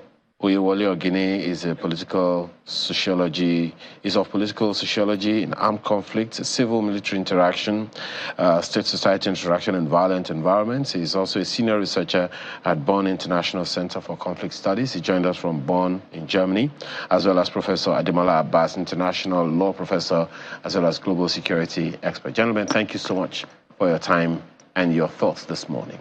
Thank you. Thank you. Thank you. Yeah, so Sunrise is back in a moment. Do stay with us.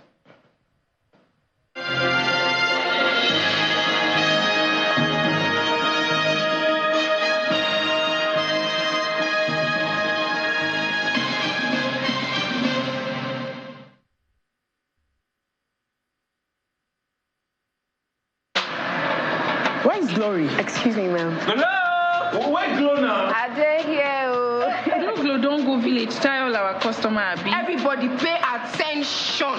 See, now Glow berekete 10x. Now he might they take tension my customers. Now they dash me 10 times the credits when I load. Or even summer me double data join. Yeah. Wait, so with 1.5 they give all of us, so you they enjoy up to 15,000 naira credit and data. And I say I never finish you. See, when I say we enjoy, if una join Glow berekete 10x, una go get 1,000 naira welcome credits. Glow, you don't win. Una see they here. Hello, please, I'm looking for Glow. Please save now Glow with the 5. Now Glow with the go. Okay, so Enjoy 10 times the value of your recharge on Glow Berekete 10X. You also get 1,000 naira for calls and data and double data bonus on your subscription.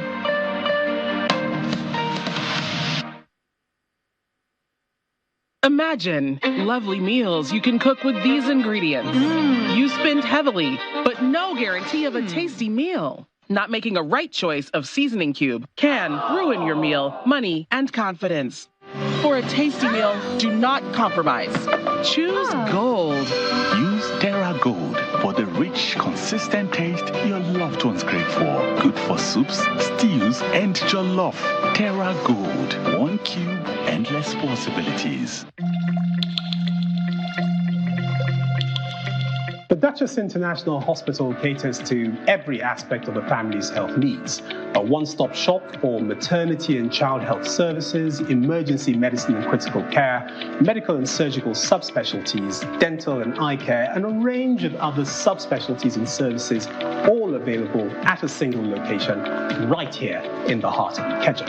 And it really doesn't matter if you're paying out of pocket using your HMO or private insurance.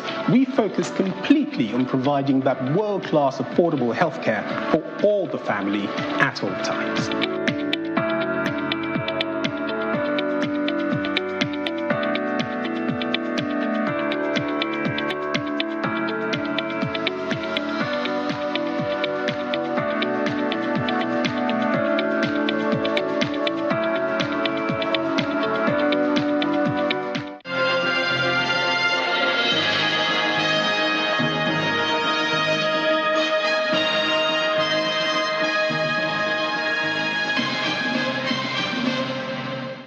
Thank you for staying with us.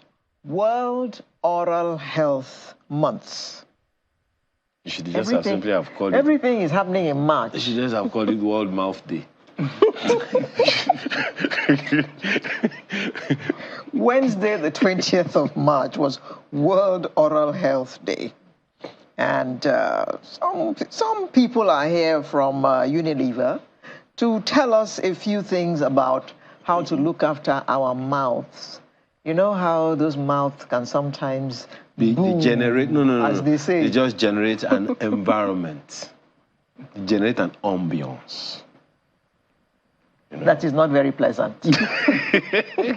And ambience. I'd like to welcome the category manager, Oral Care, Unilever PLC, Eva Ugudu. Good morning. Good morning. And he's come along with Stanley Okeke, Research and Development Manager, Unilever Nigeria PLC. Good morning. Good morning. And thank you for joining us today. Thank you for having us. Thank you. We're glad to have you because this mouth business is very important. Very, There's very nothing important. you hate more than standing and talking to someone and you want to turn your face away discreetly because they are, what word shall I use? They are pouring something on you that you don't particularly like. So it's something that we would all like to learn about. So explain to us, Ms. Ogudu, why oral health is so important for our overall well-being. So I think it's because of the scale of the problem. There are about 2.9 billion people affected by oral health diseases Yes, and that's half the population of the world. Wait, okay. Break it down to Nigeria. Yeah. 200 million of us. Yeah. So more than half of Nigerians are affected by oral health diseases. And the sad thing is some of them don't know. Quite a huge chunk of these people are not aware of the issue. And most of the oral diseases that's out there are actually preventable. So you can actually prevent it. So is it every oral disease? Let me ask you, Stanley. Is it every oral disease that starts with? So there are a ton of oral health problems that we could have. Do they all right? smell? Yeah, no, they don't all smell. But if not taken care of... That's a question. Why are you looking at me like that? So if not well taken care of, yes, it could start to smell, right? So we have a host of them. We have cavities, we have bad breath, we have gum health issues, we have tooth sensitivity, right? And if you have a problem like tooth sensitivity, trust me, it won't smell, right? But if not taken care of, it could lead to, other health problems that could now lead to, the stench that So let me try to paint a basic picture. So tooth sensitivity is like, say, the roof is having problem, Abi? Yes. And then if you don't take care of the roof, it can go to the foundation. Exactly. Yeah, exactly. You will pay for that consultant. So back to Eva. In our environment, what are the most common oral health issues that people face? The most prevalent one is tooth decay. Yes, tooth decay is the most prevalent one, and but it's painful. So why don't you see the doctor? So I mean, that's why Pepsodent we're here, because that's why we're also like being an advocate for oral health disease. So we're starting that with World Oral Health Day. It's a day set aside to create awareness on the issue. I mean, if you are not aware of the issue, how do you even start solving it? So that's why we're here. And like I said, tooth decay is the most prevalent one, and it's very painful. But before it gets to that pain, it has started. So you need to, take preventive measures so you don't get to the point where it's painful. And it also affects kids. In fact, kids are the most affected. So if an adult goes through that pain, imagine what effect it has on kids who go through pain and then start having, self-esteem issues and uncomfortable, cannot stay in school. It is civil war to get children to wash their mouths, right? Yeah, so that's where we come in. So we actually have a program called Schools Program, where we go into schools to educate them and sometimes give them free dental care. On Wednesday, which was World Oral Health Day, we actually went to about 16 schools simultaneously in Lagos. And we had a bit of an event at the Makoko Primary School, which is a public school. And we gave them free dental check. We had over 18 dentists who were stationed to talk to them, let them understand that visiting a dentist is not scary, because they always think that way. So we gave them free check, and they went through the experience. So they now understand what it means to try and visit the dentist. And we're doing it across Nigeria. We've just started. Better, because I could imagine somebody in Kebbi State now wondering, when is it going to be our turn? No, so we're actually going to go around 33 locations pan Nigeria with the Nigerian Dental Association. Is there a children's Pepsodent, by the way? Not in this moment. No. So the Pepsodent we currently have can be used for kids. Exactly. Yes, so it's actually a family brand, Pepsodent, so it can be used for kids, but you have to use it under controlled I'm talking about children who don't spit out when they brush. Yes. You brush and they swallow it. That's why they're asked to use pea size. You're asked to use pea size with the supervision of an adult. Yes. So even with kids' toothpaste, it's the same thing. It's the same direction for any toothpaste. Right? Kids' toothpaste is just pea size. What's that? Pea size. Pea size. Maybe you can speak. Oh, pea size. Pea size. Okay. Like exactly. a small size of. Okay.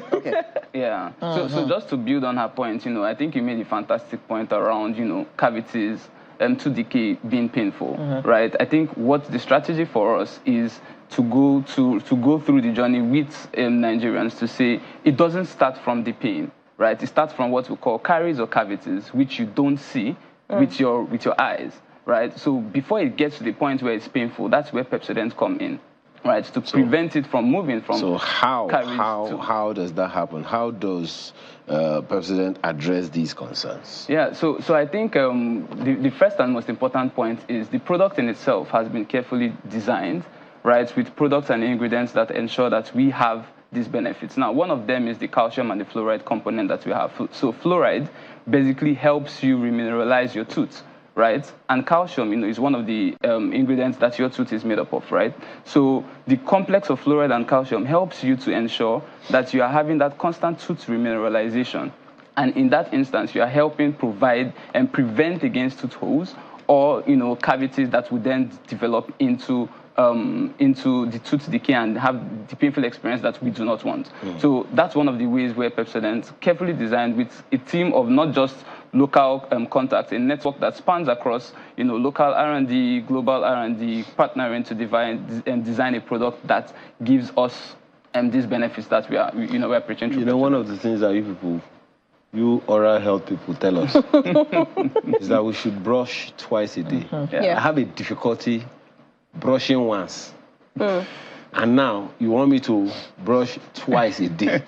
I can imagine somebody saying, I have enough problem. I get out of home 4 a.m. I come back 12 midnight and you're asking me to brush twice a day. So how I don't know, what other oral care practices do you recommend? But maybe you should first of all even give us an understanding of why twice and what other practices can help. Yeah, so you're correct, right? First off, it's important to brush twice a day, right? And that's because, we do a lot of things during the course of the day. We put a lot of things in our mouth. We have a lot of engagements during the day. So I will wash it in the following morning. So I think the important thing is to realize that there are lots of microorganisms in our mouth. We have a lot of good ones. We also have a lot of bad ones. Now, what creates these oral health problems is the bad ones. And that's what we want to prevent against through advising that we brush twice a day, in the morning and at night, right? And we think it's important, but also re-emphasizing your point on, is it just brushing twice a day that's relevant? No. So there are also best approaches of how to brush. We always recommend use a soft to medium hard toothbrush. We also recommend, we also check the sort of diets that we have. But most importantly, that we also defer and refer to dentists who are most specialists, right? We should ideally have a visit to the dentist a minimum of twice a year, right? So maybe once every 6 months, at least, to ensure that our oral hygiene is, is top-notch, right? And we are preventing against such oral health problems. I wish the camera picked Alera's face. Never. Brush twice a day, yes. But I once listened to a debate regarding when in the morning should you brush. Since you brushed last night before going to bed, and you haven't eaten anything, can you just wake up in the morning, rinse your mouth, eat, and then brush thereafter? I saw that debate, or I listened to that debate. Yeah. So, I think in different climes, it could, we could have different solutions to that. However, I would always suggest and recommend that we also lean into what our dentist recommendations would be, right? Because what do they normally recommend? So it's based on personal preferences, right? Ideally, with the practice that we have, we would recommend when you get up in the morning, you brush, right? We are also aware that you could eat and have, go about your day with every other thing that you do, which is also why we recommend you brush at night, because we are not going to say after you have every meal or you have every engagement, you go to brush. People are able to do that, which is fine. Some people do that, or some people just rinse after every meal. Exactly, right? Yes. But we are sure that the product is able to deliver those benefits if you brush first thing in the morning and if you brush last thing at night, because it keeps you protected all through the course of the before day. breakfast. Interesting. So some people actually brush after every meal. Yeah. Yes. Good luck to them. Yes. You guys must be selling a lot more Pepsodent than that. Okay, go ahead. So how is Pepsodent celebrating World Oral Health Day? What we did was we started with a press conference. Remember I said that there's a problem and you need to create awareness on the problem. So we started with a press conference on Monday, which was 18th of March. So we, invited Media House to talk about the problem. So in our presence, we had the Nigerian Dental Association, we had the Ministry of Education, we also had the Medical and Dentist Association of Nigeria present, just to like talk about the problem and what we have planned to do. Then on the 20th, which was on Wednesday, we also, like I said, we visited about 16 schools simultaneously to educate them. We sampled them, we gave them free dental check. We also engaged the teachers because, of course, they look up to the teachers. And then we taught them some of the habits that they have to face. Kids, remember, are change agents. They can convince their parents, they convince their siblings and all of that. And what you teach them, they take it and imbibe it. And one Mommy, key my way we teacher try said. Yes, exactly. Mommy, my teacher said. And I remember you were talking about, trying to imbibe the habit of brushing twice. So there's studies that shows that if you continue to do a habit for 21 days, it's something that will not be part and parcel of you. Yes. So that's one of the initiatives we use for our schools program. When we go into schools, we give them a calendar. It's called the 21 days calendar, of course, in collaboration with the school leads and the Ministry of Education. So that, kids are actually, they like to do, they like to act. So you tell them, if you brush in the morning, take it. If you brush in the night. So when you take it home, with teachers also reminding them to bring it to the school and, just check on their tracking. After 21 days, it's something they will continuously to insist at home. And when they grow up, it will become that issue you are having now where you are struggling to brush morning and night. You know that there are 200-something million youths that you are pointing to right now. We understand that. We understand that. 200-something million youths that you are pointing. I told you 200 million of us. I used to be that. I used to be that some time ago. Be advised. Be advised. Yeah. What was your experience at that engagement? Oh my God. Especially about the knowledge or education, the literacy of people, young and old, about oral health from the engagement that you had. So I think it was very enlightening. Enlightening because, like I said, it's really just about the awareness. We've been on this journey for a while, so we actually have an ambition to reach 10 million kids by 2025. And so far, we've done about 7 million. This year alone, we are targeting 2 million kids. So we are still on a journey, and I think by 2025, we'll increase that promise again. I hope you remember that 2025 is next year. Yes, and we have done 7 million.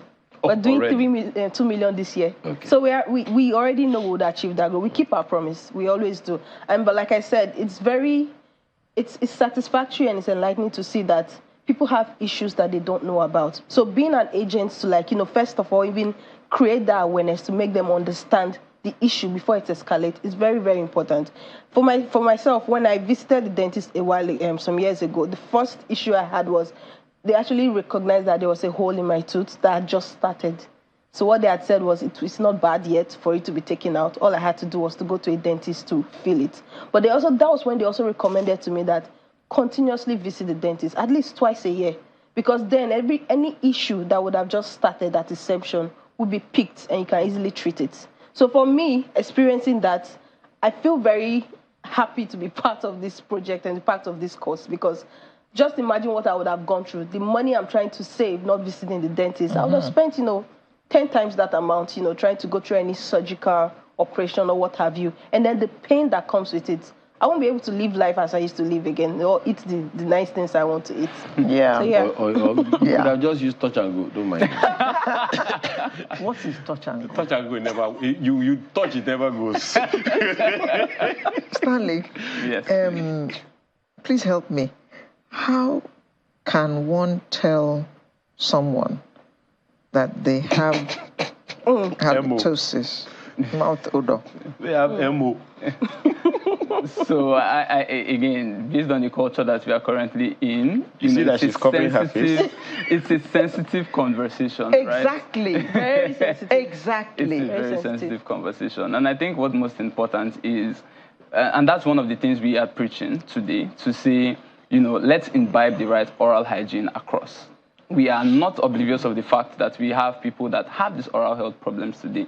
But, our approach to it is to then say, how do we mitigate this on a widespread scale? Maybe not specific to that. But again, based on your relationship with, whomever, it's easy to say, we trust that if you use this product or it gives you, these benefits. And Pepsodent is designed such that aside what we are preaching around prevention of cavities, we are also designed to prevent, to give you long-lasting fresh breath, right? Because we also have... Essentially, what you are saying, the summary of what he's saying, how to answer that question, the summary of what he's saying is just give him one Pepsodent. Is that not what you're saying? Exactly. You just say that. But you have to do it with love so that you don't get pushed back. Because at the end of the day, what we are trying to get everyone to do is to have a confident smile. So you could have the right conversation. It's easy to do it with love. Just wrap it. It is with love. Just wrap it with ribbon. Let me also just quickly add to that. Like, what we are advocating for is preventive measures. Exactly. You understand? Yes. So, which brings me to the topic, what causes mouth odor?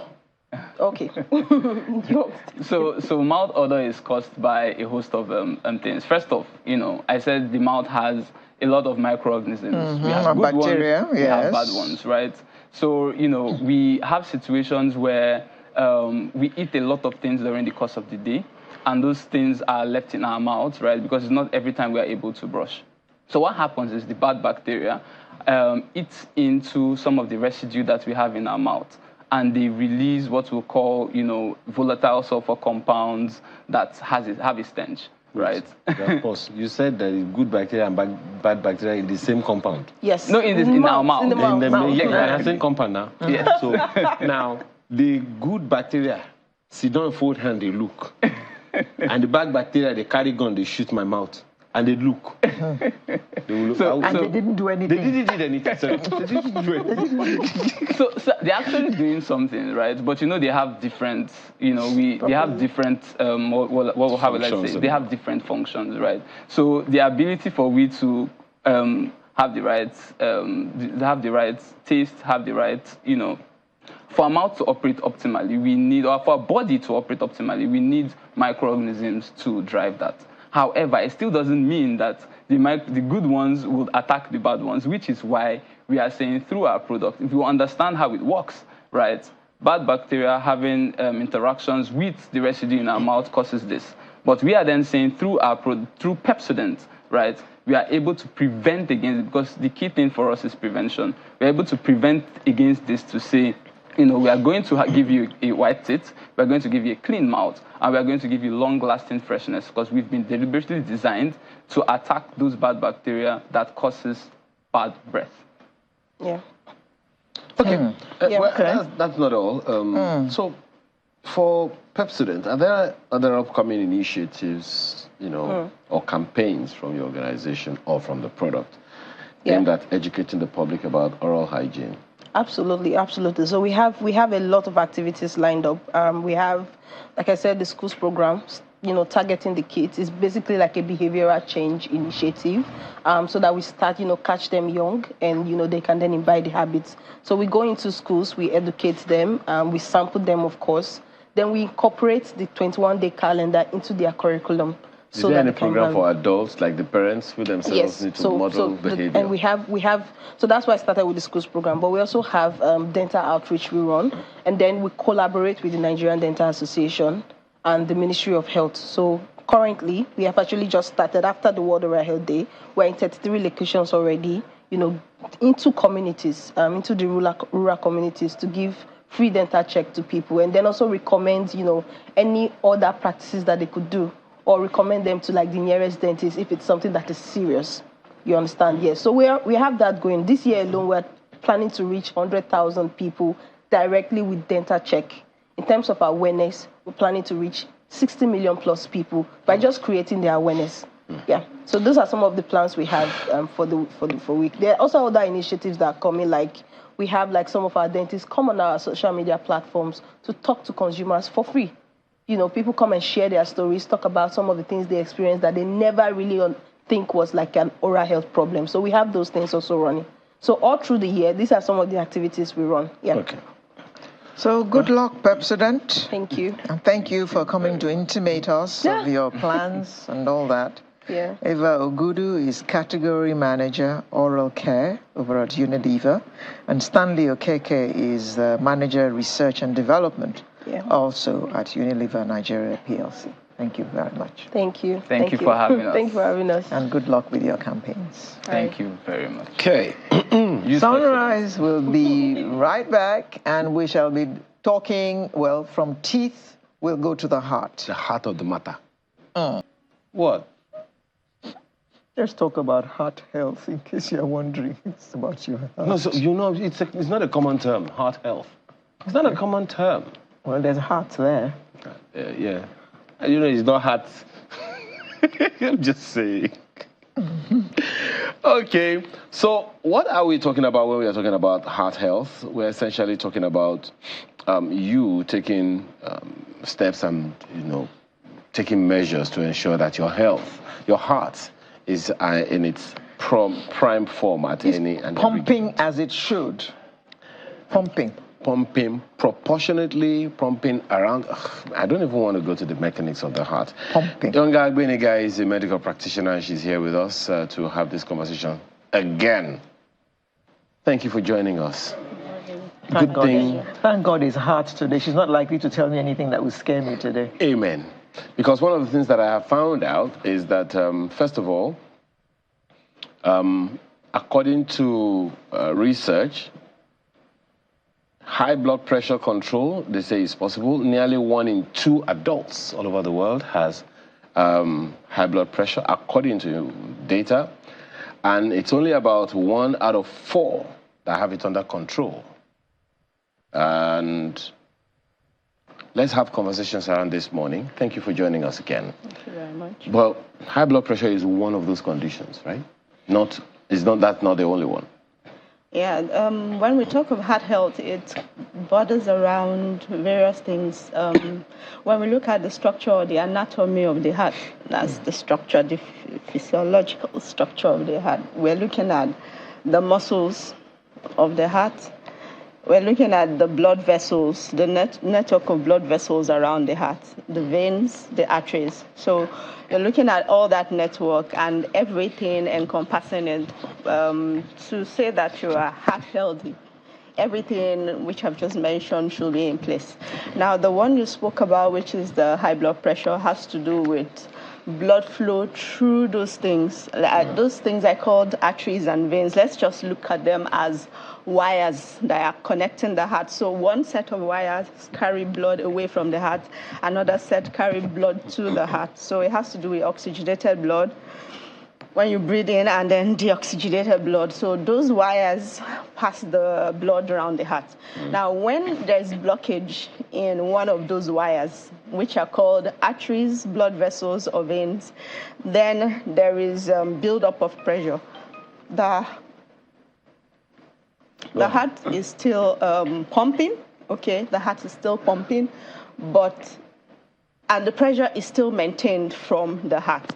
However, the space in between, you see, you have a circle and there's a pump going on, but the space has been reduced because there's fat deposits there. So the radius, or let's not use diameter, the radius has been reduced. And so that pressure is sustained, but then the outlet is reduced. So there's a buildup of pressure inside the blood vessels. So that results in high blood pressure. So people think basically that the first problem that we have with high blood pressure is, I'm thinking something is wrong.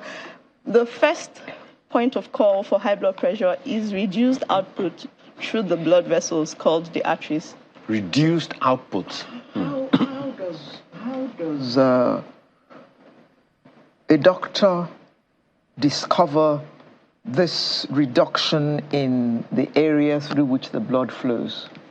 Okay, so there are various tests that can be carried out, like there are heart markers that you can check. So that's why it's important to always go for your screenings. I always recommend routine screening for heart health. You have all your parameters. You need to check your cholesterol. You need to check your HDL, LDL, good and bad cholesterol. You need to check your triglycerides. But there are other tests that triglycerides, that's the fats that come from fried foods. It's not common English. We should not eat fried food. Huh? Okay, so those parameters. I told you about Yonda. We should not eat fried food. No, she's not saying, she's just giving you conditions. Isn't that what you're doing? Yes, I'm explaining the chemistry. You're not saying you can eat, but these are the consequences. Is that not what you're saying? Exactly. Okay, reduce fried foods. Yeah, so the truth is, when you check those markers, there are other things you will check, but let me talk about the markers. Markers are things that are produced in your blood when there's a problem, or when you're happy, something is dropped in your blood. When you're shouting, something is dropped. When you are screaming, there's a chemical that is dropped. Those are called markers. So we take your blood and we measure those markers. Those markers give us an idea of what is going on in the body. So when we want to check for heart health, there are markers which we will check for. Those are just basic markers. There are others, troponin, myoglobulin, and all that to check for muscle, your predisposition to a heart attack.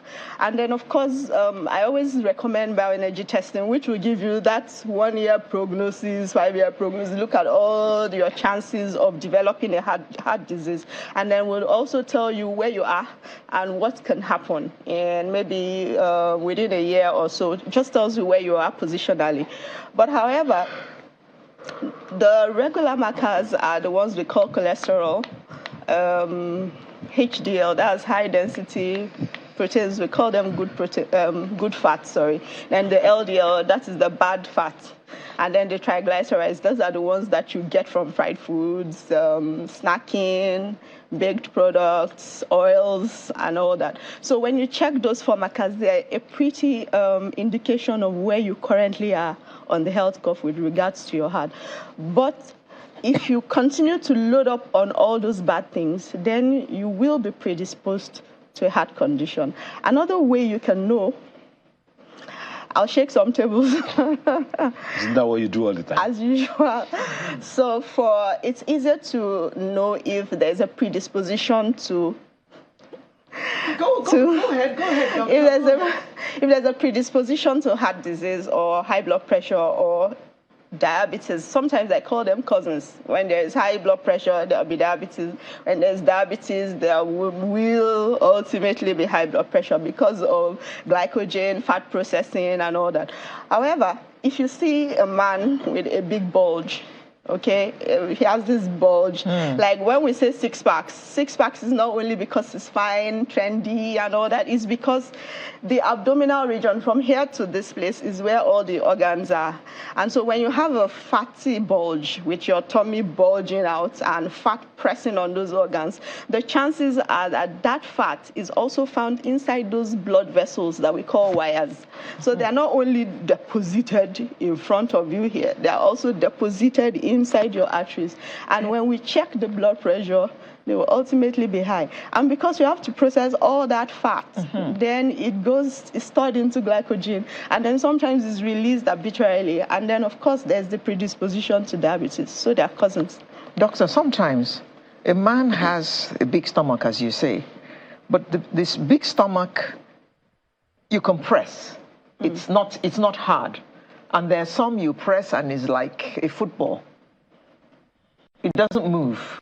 It's just solid. You know, you can't make any impact. Okay, so what causes that? Okay, so that it's when you're doing basic checks, okay, you're doing basic physiological tests.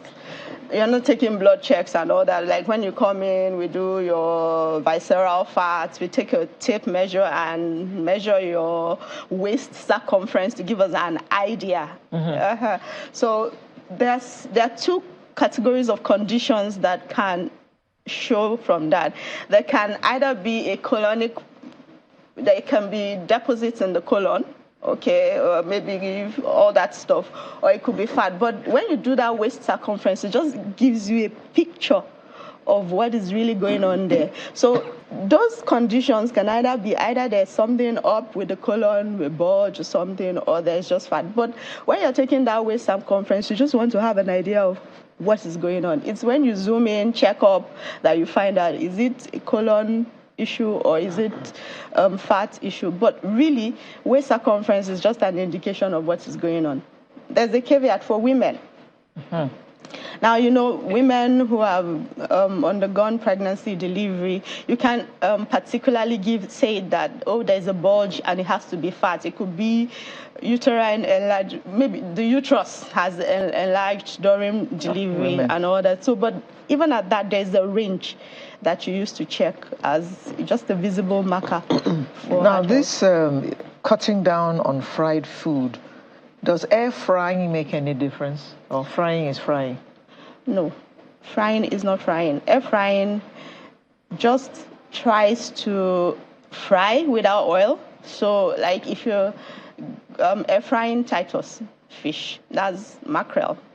Okay, that's the name. That's already oily now. Yeah, so if you're air frying it, it will bring out the oil from the fish by itself. Yeah, so you're not doing. But that's what you need in the oily fish, isn't it? Is the oil that you need? You need the omega-3 from mackerel, from sardines, not canned sardine.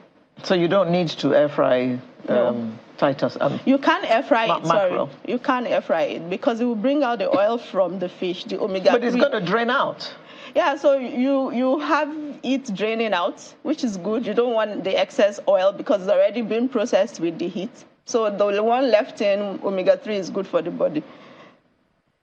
So if you say cut down on fried food, you can go ahead and air fry your food and eat it. Yes, so you can still fry. Yes, air fry, oilless. Air fry oilless. So my plantain. Air fry. It's very. You can just brush it with oil. It tastes amazing. Not bolio. It's like boli. But boli is good. Boli is good. I want dodo. I don't want boli. There's a difference. Now we're talking about the heart. Okay, I know from where we are now that nutrition is major when it comes to the health of the heart, right? But these days it seems like our options are limited. So, advice.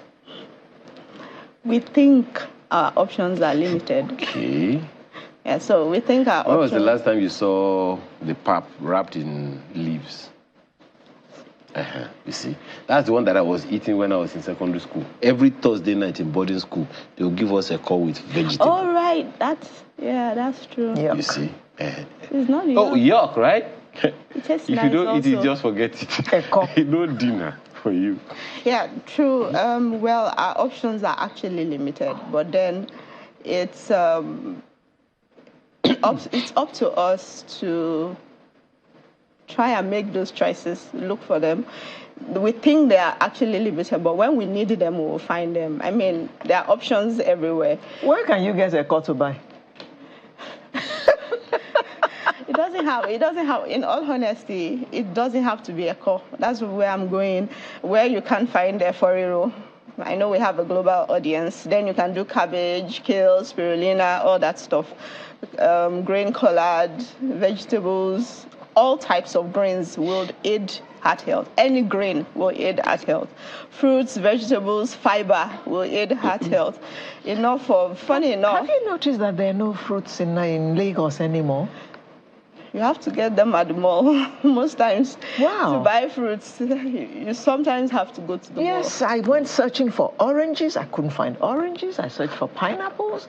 Some shriveled avocado that look like they're 10 years old, and I'm told that they're 500 naira a piece. Mm-hmm.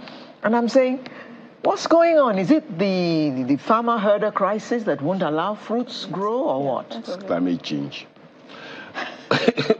Don't quote me. You know, Yonda, other than nutrition, what other things, what other lifestyle practices do we need to imbibe for heart health? Okay, I said earlier that in both sexes, both male and female, six packs is not only like trendy, fine, but it's important to ensure that that place is kept as low as possible. So exercise is amazing. That one organ that needs to continuously work. I was checking you out. Oh, wow. At least I have 3. If not 6. I don't have 6. At least I have 3 packs. 3 pack. Okay. I've tried. Okay, so one organ that must continuously work, that the harder it works, the better, is the heart. So exercise, brisk walking. For ladies, I say if you can't do brisk walking, kangaroo jumps. I mean, I call it spot jumping. Now, if you are menopausal, have osteoporosis, poor bone density, porosity, if you're going to do jumping jacks, please be careful. We don't want a situation where you fall off and break a bone. If you have arthritis. Yes. If you don't know what jumping jacks is, just Google it. It's the one that you do like this. Yes. Jumping jack, as in It Jack works. London. Jack, J-A-C-K. Jumping jack. Google it. Yeah, because every organ, most of your Every part of the yes, body. every part of your body is involved. Another excellent thing is swimming. Swimming is fun, long tennis, all that stuff. Yeah, so those things aid you to move your muscle, and then oxygenation, and your heart is contracting. So that's what you want. You want the left ventricle to be pumping very well, ejection volume, impedance, and all that. And then another thing is the quality of fats that are building the walls of the blood vessels, called the arteries, that I called wires initially, is also important because you need them to be able to contract very well with the pumping of the heart. If they are too rigid, formed from bad fats, you need things like avocado. All that stuff will help build the heart. Omega-3, CoQ10, all stuff like that will help build the heart wall, the muscle of the blood vessel. So if they're not contracting very well, you could be prone to a stroke or an aneurysm. What that means is that because they're not contracting very well, forget the fact that they're already blocked with fats, which is called plaque, cholesterol. If they're not contracting very well and then it breaks and there's a leakage of blood, a part doesn't get blood, then that cell in those areas die. And that's where we have what we call a transient ischemic attack, in which the person knocks out, or a stroke or an aneurysm. So it's really important that all the parameters are kept in check, because a stroke sometimes is not reversible. This part did not get oxygen and the cells just died. So there's nothing you're going to do to wake up those dead cells. Well, we just got one tweet now. Okay. Victor Owo is asking, can you please ask the doctor to advise men who refuse to take BP meds because of its major side effect, because its major side effect is ED. I don't know what ED is. What can they take? Dysfunction. Executive director. Okay, so what can they take instead of the meds? You don't know. I do. You do. Well, you don't tell. Well, the first thing is you shouldn't go off your medications. You shouldn't go off your medications without guidance. So if you want to switch to lifestyle condition, then you have to do it guided. Like, I know people who want to switch to maybe supplements, dietary supplements, to lifestyle modification and all that. You should do it with guidance. So you can't just say, oh, I heard this supplement works, I heard this works, I heard this works. That's running off the mill. You need what we call guided nutrient supplementation to be able to gradually wean yourself off those things. Some of the meds might have ED, erectile dysfunction properties, but then while you're being placed on those medications, you should discuss your fears and your concerns with your practitioner. Yeah. Okay, now, you know those vessels that you spoke about earlier, if they have plaque in them, is there any way of reversing that? Is there anything that doctors can give one to remove the plaque? Okay, so I'll just say from my own end of lifestyle modification, there are a lot of things that you can do to remove plaque.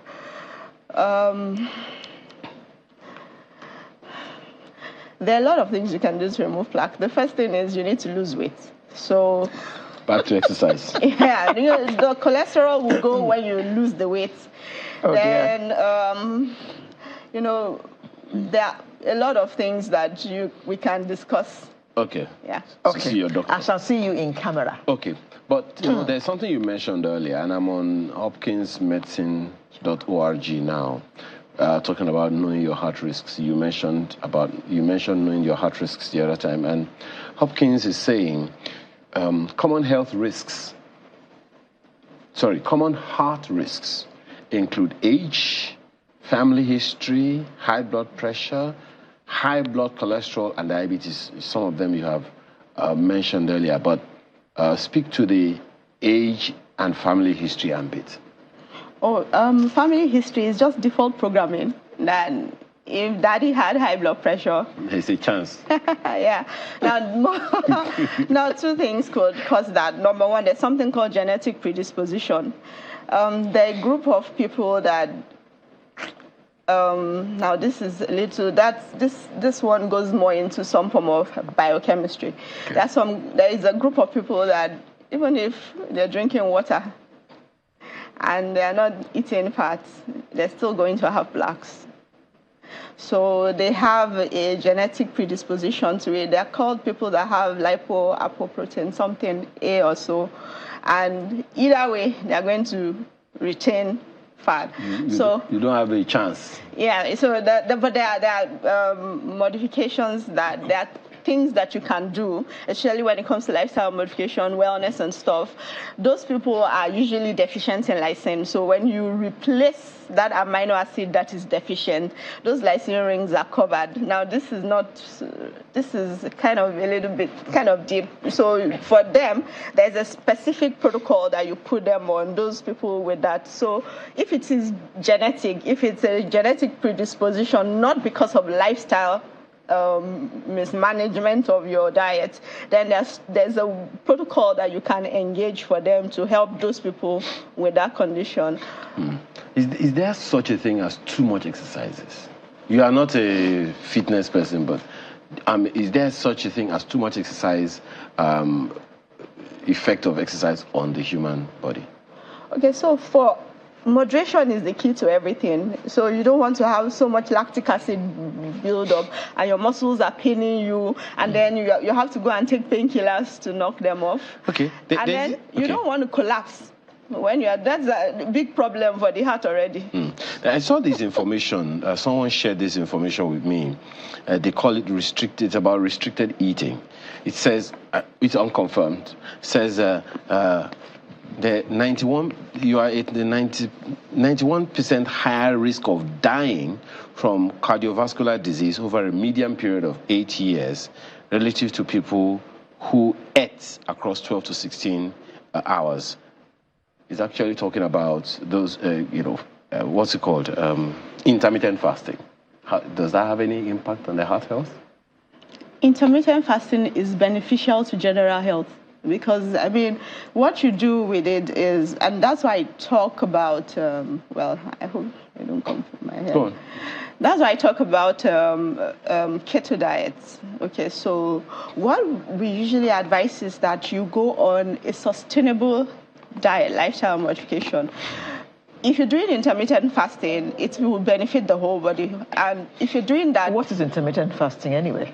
So you're skipping your meals just to try and fast. Let your digestive system rest from metabolic processes. Metabolic processes, that's breakdown, build up and all that. Just to let it rest, allows you to switch from your primary source of energy, glucose, and then your body goes into glycogen, your reserve, and pulls that out to allow you to walk. Now, that's why I brought in the keto diet. If you go on a keto diet forever, what you're doing is shutting down your primary source of glucose and living forever on glycogen. Your body was not meant to function in that phase. So if you're doing that keto diet, you do it for a period of time, get your goals achieved, and then switch back and do correct lifestyle feeding modification. Okay.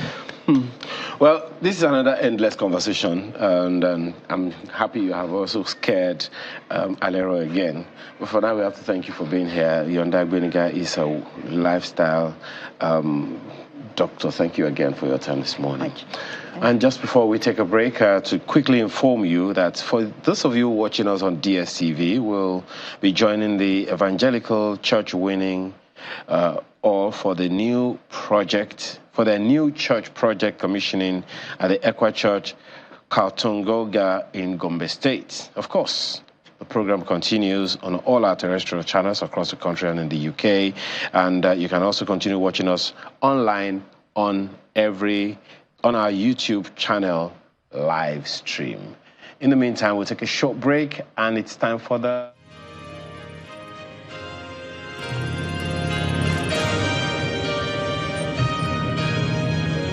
This is a live Channels Television event.